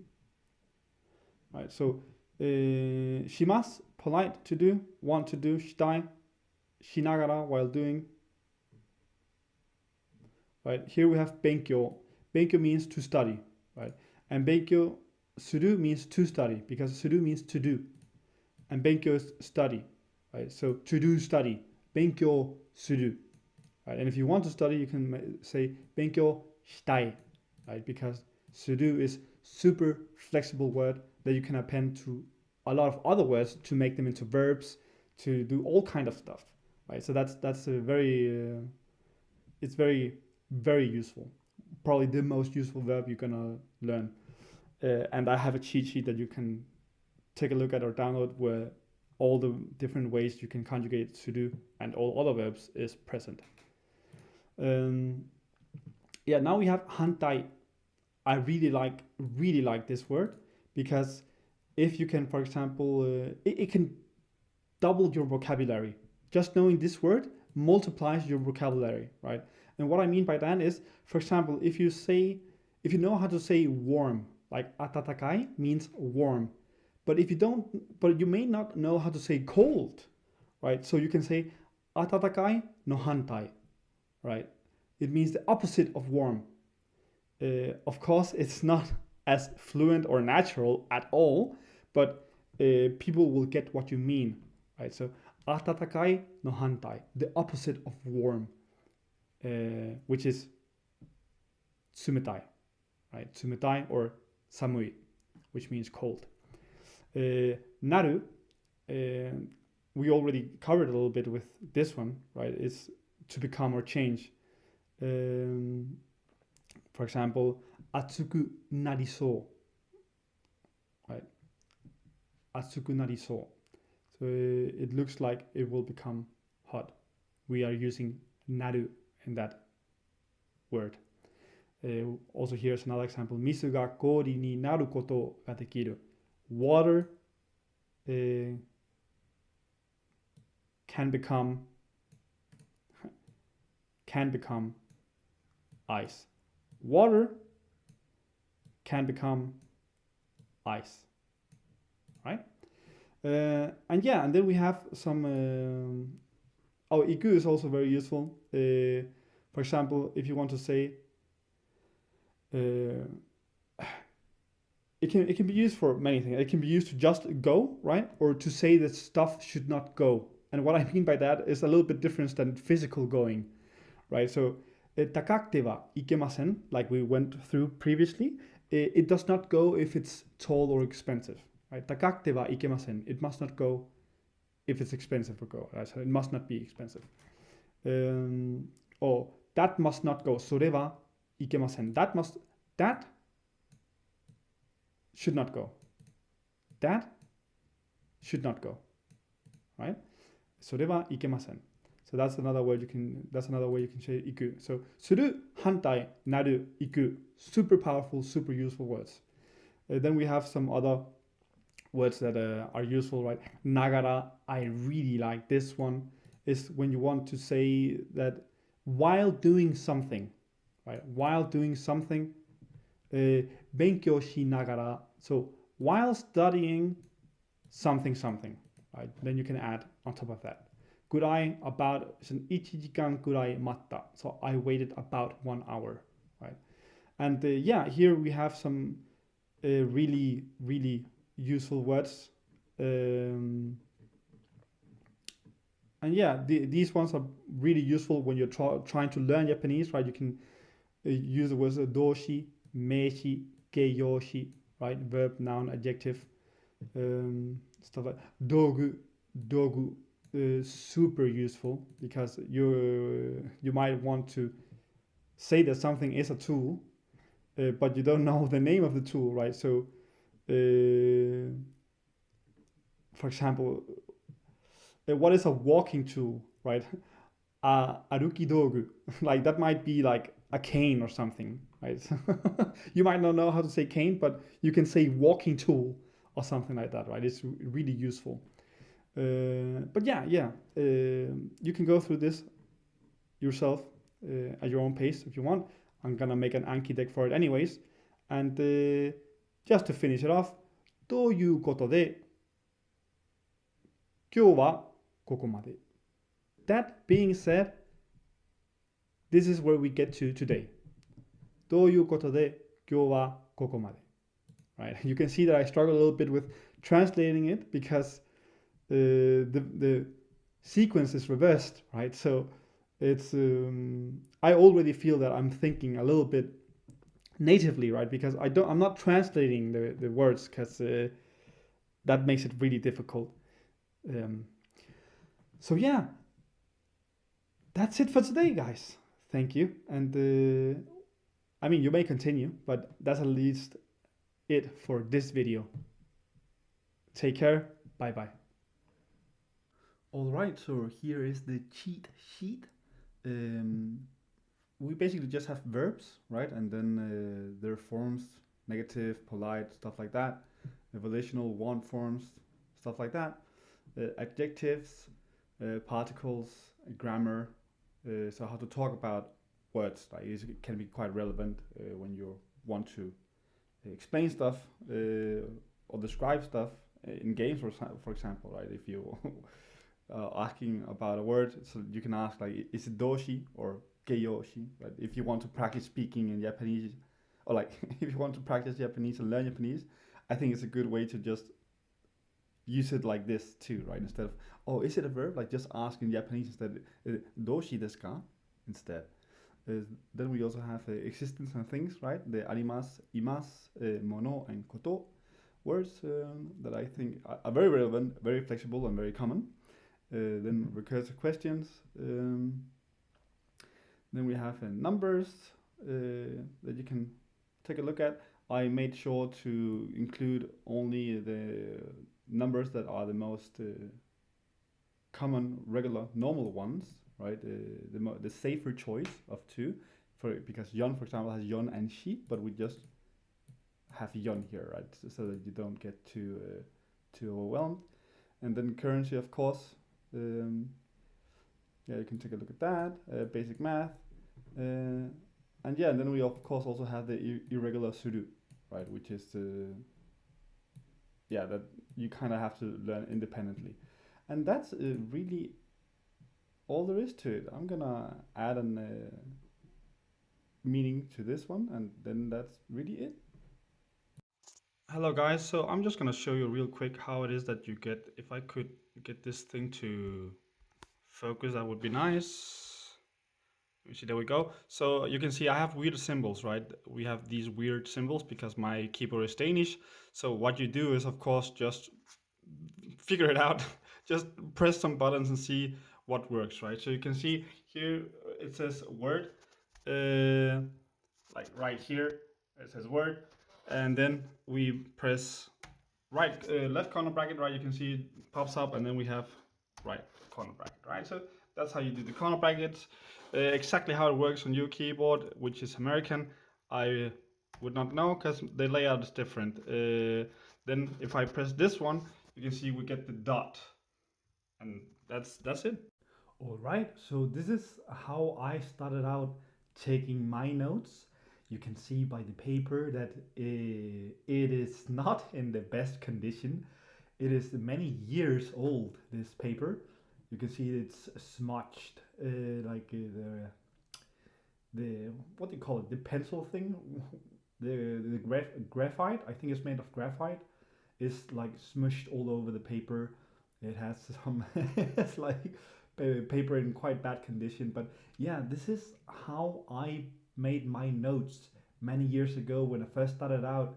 One of the first things, grammar rules I learned was about the you and ru, or the u and ru verbs, right? So I would just follow along a course. I don't remember what I what it was that I followed many years ago. It might be some article or something, but as I was listening, I would write down stuff and say, "Oh, okay, so you replace u with imas when you want to make it formal, and ru with mas if it's a ru verb to make it formal. Oh yeah, and the irregular verbs there are only two. It's sudo and gudu, and then oh, this is how you make past tense, right? So all these kind of details um, are what, yeah, you will pick up on them easier if you write it down, right? You write it down, you follow along, you write what you think sounds exciting, what you think is cool or nice, and then you can just keep the paper and refer back to it, right? It will stick a lot better the more parts of your brain you use to try and ingrain this into your learning or language acquisition, right? So, um, yeah, I mean that's honestly just it. And here, for example, I get a couple of words in. Um, I mean, yeah, you just if you have a couple of words that you think are nice, you like write them down in Kana, write down the meaning, uh, write any tips down.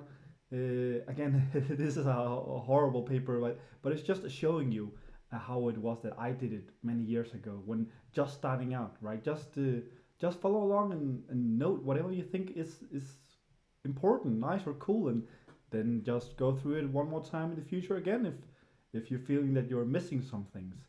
And that's it. And in any case, you can always just ask away in a Discord, right? So, yeah, have good luck. All right, so we are now finally at the kanji part. So first of all, don't get discouraged. The Japanese themselves often don't know how to write elementary kanji, but they do recognize them when they see them, right? Or they can recognize them when they see them. This is what I found on Reddit, for example. Do Japanese people know how to write most kanji that they know? Right, and here we have someone answering that her husband is Japanese.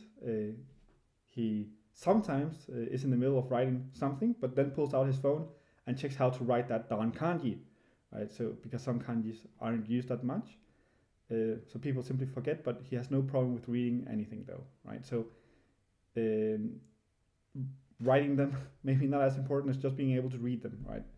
Um, because I mean we're using PCs. I mean it's not necessary unless like you really want to dive deep into it.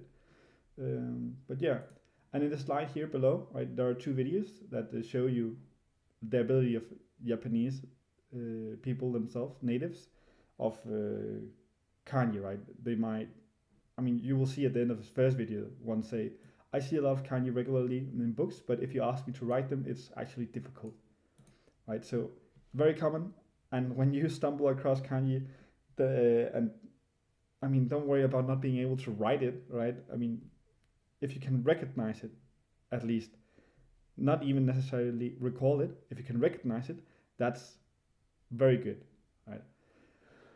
Also, just studying kanji isolated by itself can be a waste of time, right? If you study kanji without context, if you don't study the vocabulary in which the kanji is used, right? For example, we have the kanji for now. This means now, and you can pronounce it with a gunyomi reading. I'll go through what gunyomi is in just a second, and onyomi reading is.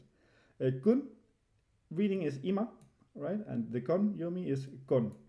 And when we want to say today with the kanji of now and the kanji of day, then you don't use any of these readings. It's just kyo, right? That's how you read this whole thing, kyo. And then for the same, like for the kanji for day, right? Pronounced hi, ga, nichi, or jitsu. Also, nichi is not used, he is not used. None of these pronunciations are used, right? It just becomes u in the kyo word. So honestly, like reading, learning the pronunciation related to the kanji might be a waste if it's outside of context, right? Because in this vocab, it's none of this. Yeah. So what is kunyomi and onyomi? So kunyomi is the Japanese reading, right? Often when the kanji is by itself alone, in combination with hiragana, or in names, right? So if you see this kanji by itself with hiragana on the left and hiragana on the right, it's probably ima, the reading you have to use, right? Ima. It means now, right? The onyomi is the Chinese reading, often in combination with other kanjis, right? So ima, as we went through kunyomi alone, ima means now, and when it's with other kanji next to it, then in this case it's read as gonkai, right? Here we have the gon reading, gonkai means this time. So here, this time, now, and today. So yeah, there you go, right? So that's how you should think about that. Also, if you're going to research kanji by itself, contextless, right? If you're trying to research the kanjis by themselves, do this, right? This is a dictionary called jisho.org, not .com, .org. I use this from time to time. Focus on the meaning, right? The meaning of the kanji, not the readings.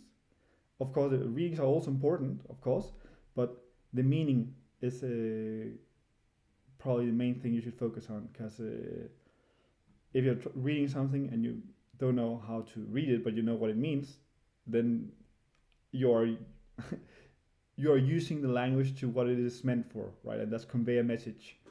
However, that message is conveyed is irrelevant if you understand the meaning. Right. Here are also two technical concepts I think you should know. Right. So furigana, you will sometimes encounter furigana. For example, if we ignore the red ganas right now and just focus on the kanjis and the reading here, it says watashi no inu. Right. Watashi no inu.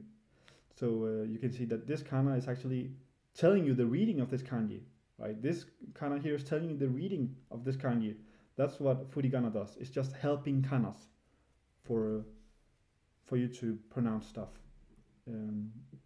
Here, for example, we have an example of furigana in action, right? So we have nerai wa tatta hitori no shoujo, right? This first part, and you might not be able to recognize how you should read them, but they do give you hiragana that can help. Right? Some texts will help you with the readings, especially learning texts. Then we also have okurigana. So if a single word is composed of kanji and kana, then it's the kanas that are attached to the kanji are called okurigana. But if but it's not okurigana, or the kanas are not okurigana when they just form the whole word, right? Because it's not followed by kanji, or if they can be, or if there are whole words by themselves, right? Because sudo is to do, so that's a word by itself, right? So setsume, sudo, two words, not a single word. A single word, if it's made up by kanji and kana, then the kana is okurigana. When and how does kanji emerge? You may have noticed something from the introduction of furigana and okurigana concepts, right? Kanji cover either whole words or are followed by okurigana if the word can be conjugated. In summary, kanji frequently cover whole nouns, na adjectives, the initial part of verbs, and initial part of I adjectives, right? Kanji does not cover grammar. Grammar is kana based. So here are some examples of kanji use. Gakko and hanashi, both whole nouns covered by kanji. Ansen, a whole na adjective, right? And ga, shizuka means quiet, also an adjective, but only the first part is covered because it's frequently, not always. Taberu and hanasu, the first part of the verb covered by kanji, right? Notice how the okurigana changed hanashi from story to hanasu, to speak verb, right? Also, we have takai, I adjective, the first part of the I adjective covered by kanji, and atarashi, the first part of the I adjective covered by kanji. All right, so how should we remember kanjis? Right, you can give kanjis your own little stories. For example, this kanji means tall and expensive, and you can think that it literally looks like a tall and expensive building. That's a way to remember this kanji. This means to run. With imagination, it looks like a person running with arms stretched on both sides. And this kanji means to eat. With imagination, it looks like a burger under a roof, right? So those vertical lines might remind you of a burger, and then it's on the roof, so it's to eat, right? So that might help you a little bit. Yeah. So we can also combine stories, right? So we have this kanji means learning, and this kanji means child, and you can see it's actually within this kanji. So a child under a roof is someone that is learning, right? Child under this roof part means learning. And then we have hanas, right? That we have been going through a couple of times now. This kanji means to say, and this kanji means tongue, right? So a tongue that says something makes a story or talks, right? So of course it means story, this kanji, right? Because they combines these two meanings. Also, we have something called radicals. I like to call them story guides because they guide the story of the kanji, right? This is a Pareto selection. There are way more than only these, but they are quite good to start off with. Focus on the meaning and not the name, right? So you can pretty much ignore this. Just focus on the meaning of these radicals. For example, this symbol means roof or shelter, right? So house, to study, right? The child under the roof, woman under a roof, peaceful. Then we have,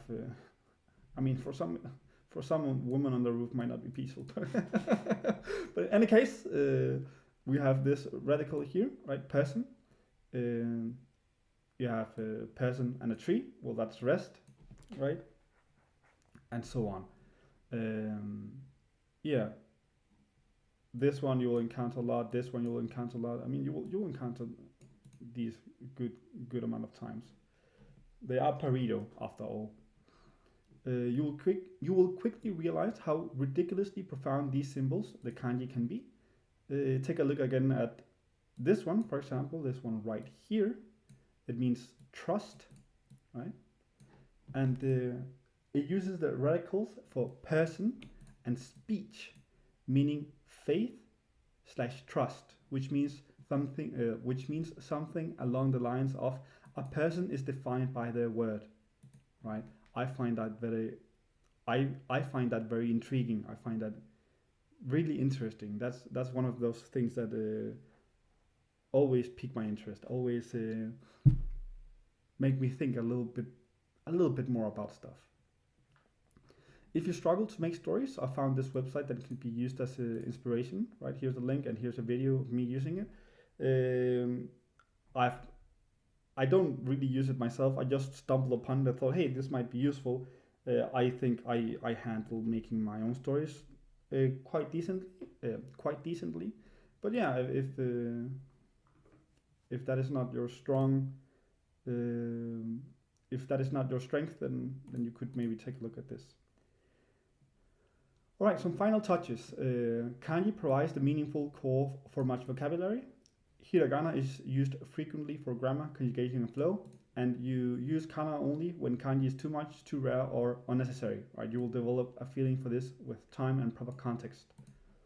So when it is too much and overkill, for example, some kanji are just extra for no reason, right? So writing anata, which means you, as this, technically right, but heavy, right? Old timey, a little bit.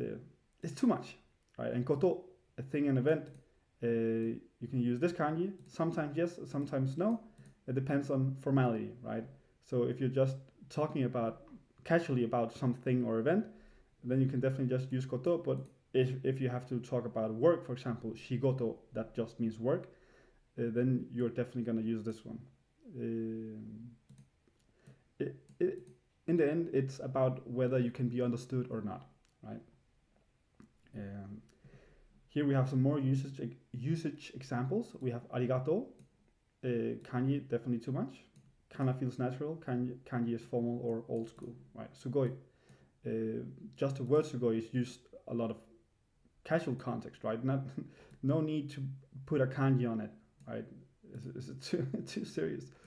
And the doki doki, right? Both are used, right? Kanji may appear in writing and kana in dialogue, right? It it's just about making sure that you're not you're not confusing people when you're writing, right? If you're writing something and using kana is confusing, then a kanji is maybe really appropriate, right? However, at this stage, it is certainly not time to worry about when using kanji. Kanji could be too much, right? As mentioned before, you'll get the hang of it eventually. The question you should focus on is, can I be understood, right? And if you can be understood with kana, then it might probably be fine.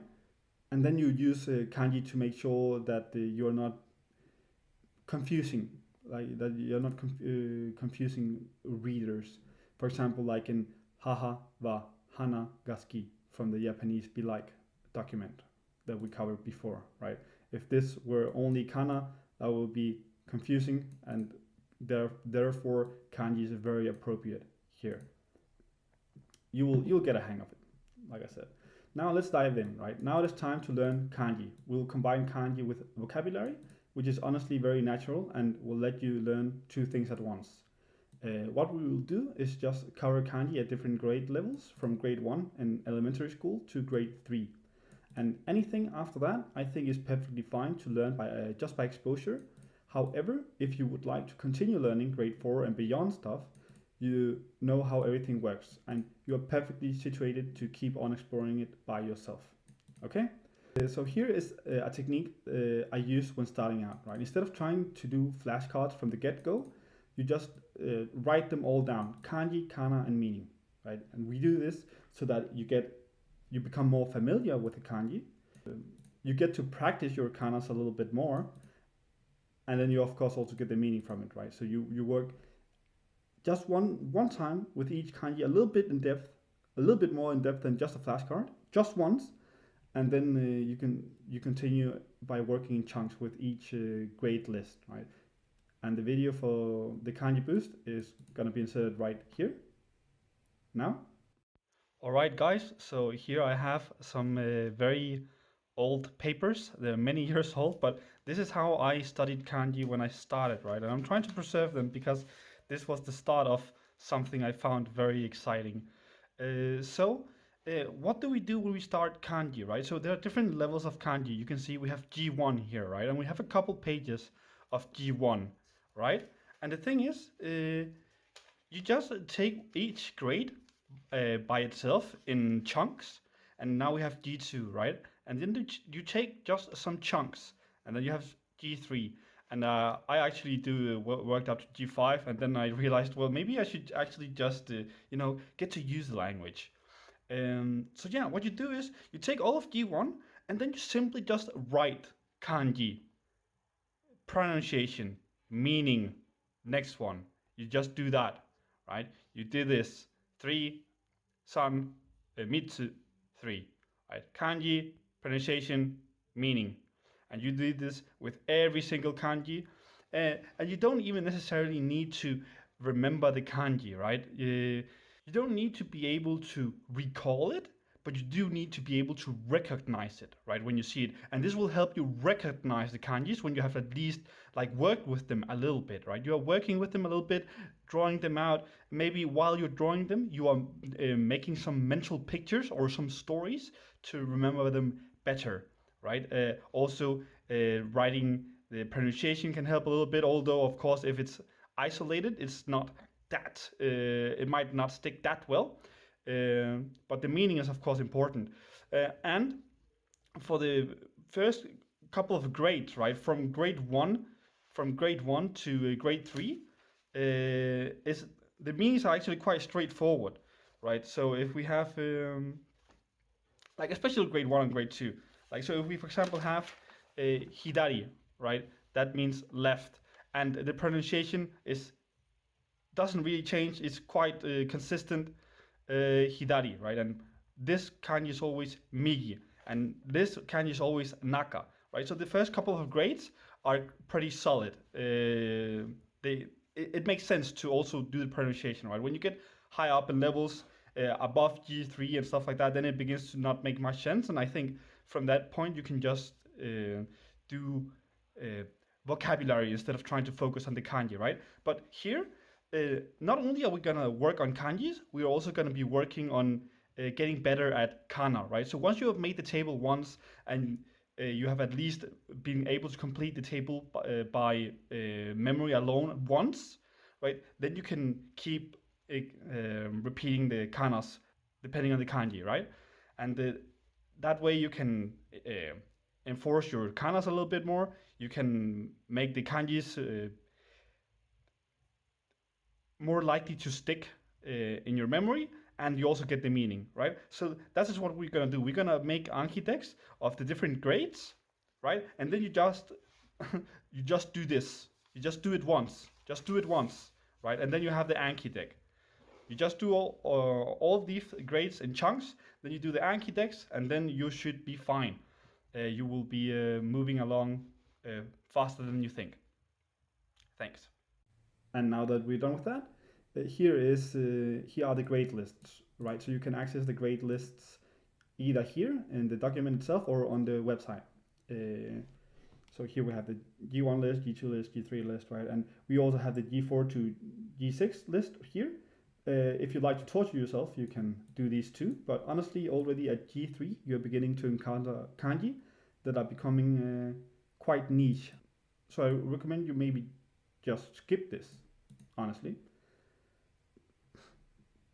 And next up, after the boosting activity, we have prepared some Anki decks for you. Once you feel confident in those, you will be seriously up to speed and can engage in a lot of conversation. You will, of course, still be needing translations and dictionaries a lot. You will still be looking up many new ways to structure meaning and sentences. But when you have reached this level, the only thing you have left to do is immersion and interactions. You'll be able to pick up everything you need as you go along from this point onwards, right? So from this point onwards, it's just more vocab, more kanji, and some idiomatic expressions. And that's it, on repeat, because the foundation and the core, you will know them by now. If you only do this course and nothing else, you should already be at about 1000 plus in vocab and 440 plus in kanji. But we of course also have the Discord, right? Because what is the goal with this? Is to communicate with other people, right? We could ask GPT, we could ask AI, we could ask Google, and try to figure out stuff that way around, or ask the computer if what we're saying is understandable. But what we really actually want is, can other people understand us, right? That's what we want to get at. That's the fun part, and that's why we have the Discord, and that's where we can get feedback from humans and not machines, right? Uh, which is the purpose of this whole project. Yeah, and before you know it, you will be at a solid N4 level in Japanese. After doing the tasks and the Anki decks, you are solidly placed in N4, right? It says here 1500, and you would be hitting that very fast after these initial activities. And then after that, like I said before, just more vocab, more kanji, more idiomatic expressions, and then just more of that, more of that. Slowly, slowly you build up, right? The core foundation, we already have covered that, right? We just blasted through N5. And that's it. Thank you very much for this time again. Bye bye. All right, so here just a quick guide. I honestly have not used this a lot, but I thought it might be useful. So let's say you want to figure out, well, how can I make a story with Hashiru, right, to run? Then you can just put in the kanji and then click the kanji, and it will give you a little image, right? Then we can put Nichi, which means sun or day, and then you can click on it, and then it will give you a little image. I mean, it doesn't really look like a sun. I mean, it is a rectangle divided by two, but it, I mean, you, but it's simple enough to be able to recognize it in other instances, right? But this one, for example, this one looks a little bit like running, right? And then daberu, someone that's eating, yeah, with this kind of shape. Some of them don't make that much sense. Like for example, utsukushi, which means beautiful. They will just give you a sheep. Maybe you think sheep are beautiful. I guess to some extent they are. You could maybe even tie it to religion, because Jesus was a shepherd, and the shepherd might be referring to people, and people can be thought of as beautiful. That's a long-winded way to do it, but I like to just do my own little stories, to be honest. And yeah, that's how you can use this thing. And sometimes it will not give you anything. But yeah, if you need inspiration, this might be a good tool. All right, so now we have reached the Anki deck. We are very soon finishing the course. So here we have a list of very common words. What's gonna give you most bang for your buck? I am, however, a little bit biased because I'm an engineer. There are some terms that I am inclined to think are important. I also like first-person shooters and MOBAs. So you might find some words are quite irrelevant, right? So like bot and dual lane. You can just delete that, insert your own words for whatever you are interested in or think is very important.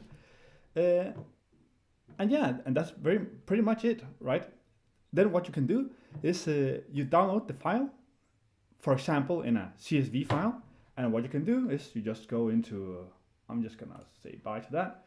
Go into Anki, file, import. After you set up the Anki deck or the Anki program, as you should, the setup, how to set it up is in the next video from a third party. But you can then just upload it, right? And then the field separator is important. You can set it to comma, or maybe something else, depending on how you separate your data. But in this case, comma, right? Because CSV is a comma separated file. And here we have the English column and the Japanese column. Then we can just say import X, and now we have 5 words to learn, right?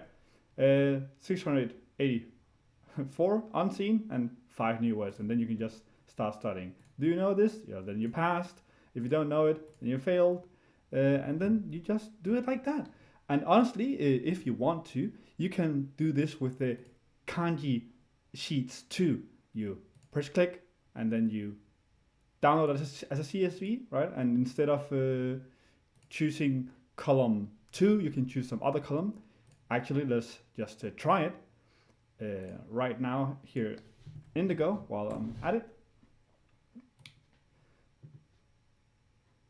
So here we have it. I'm just going to delete this first. Import this one, comma separated file. Yep. And then we can see nothing and meaning front. That should be it. Import. add it. There we go. Let me see how that worked out. Check it out. Study now. What is this? This is ichi, right? 1. Pass. This is ni, like 2, and so on, right? So that's also something you can do. That's it. Pretty straightforward. Thank you for this time.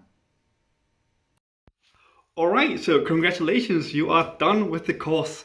That probably took a while, and maybe you did not even finish the course before you joined the Discord. But if you finished the course now and you did not join the Discord, I would recommend you to do it, because we are all learning there many different languages, and we have features specifically made so that you can connect with others to play your favorite games in your favorite language and actually get to practice the language and learn it in the good way, the way that it's not bothersome or annoying, and along with others.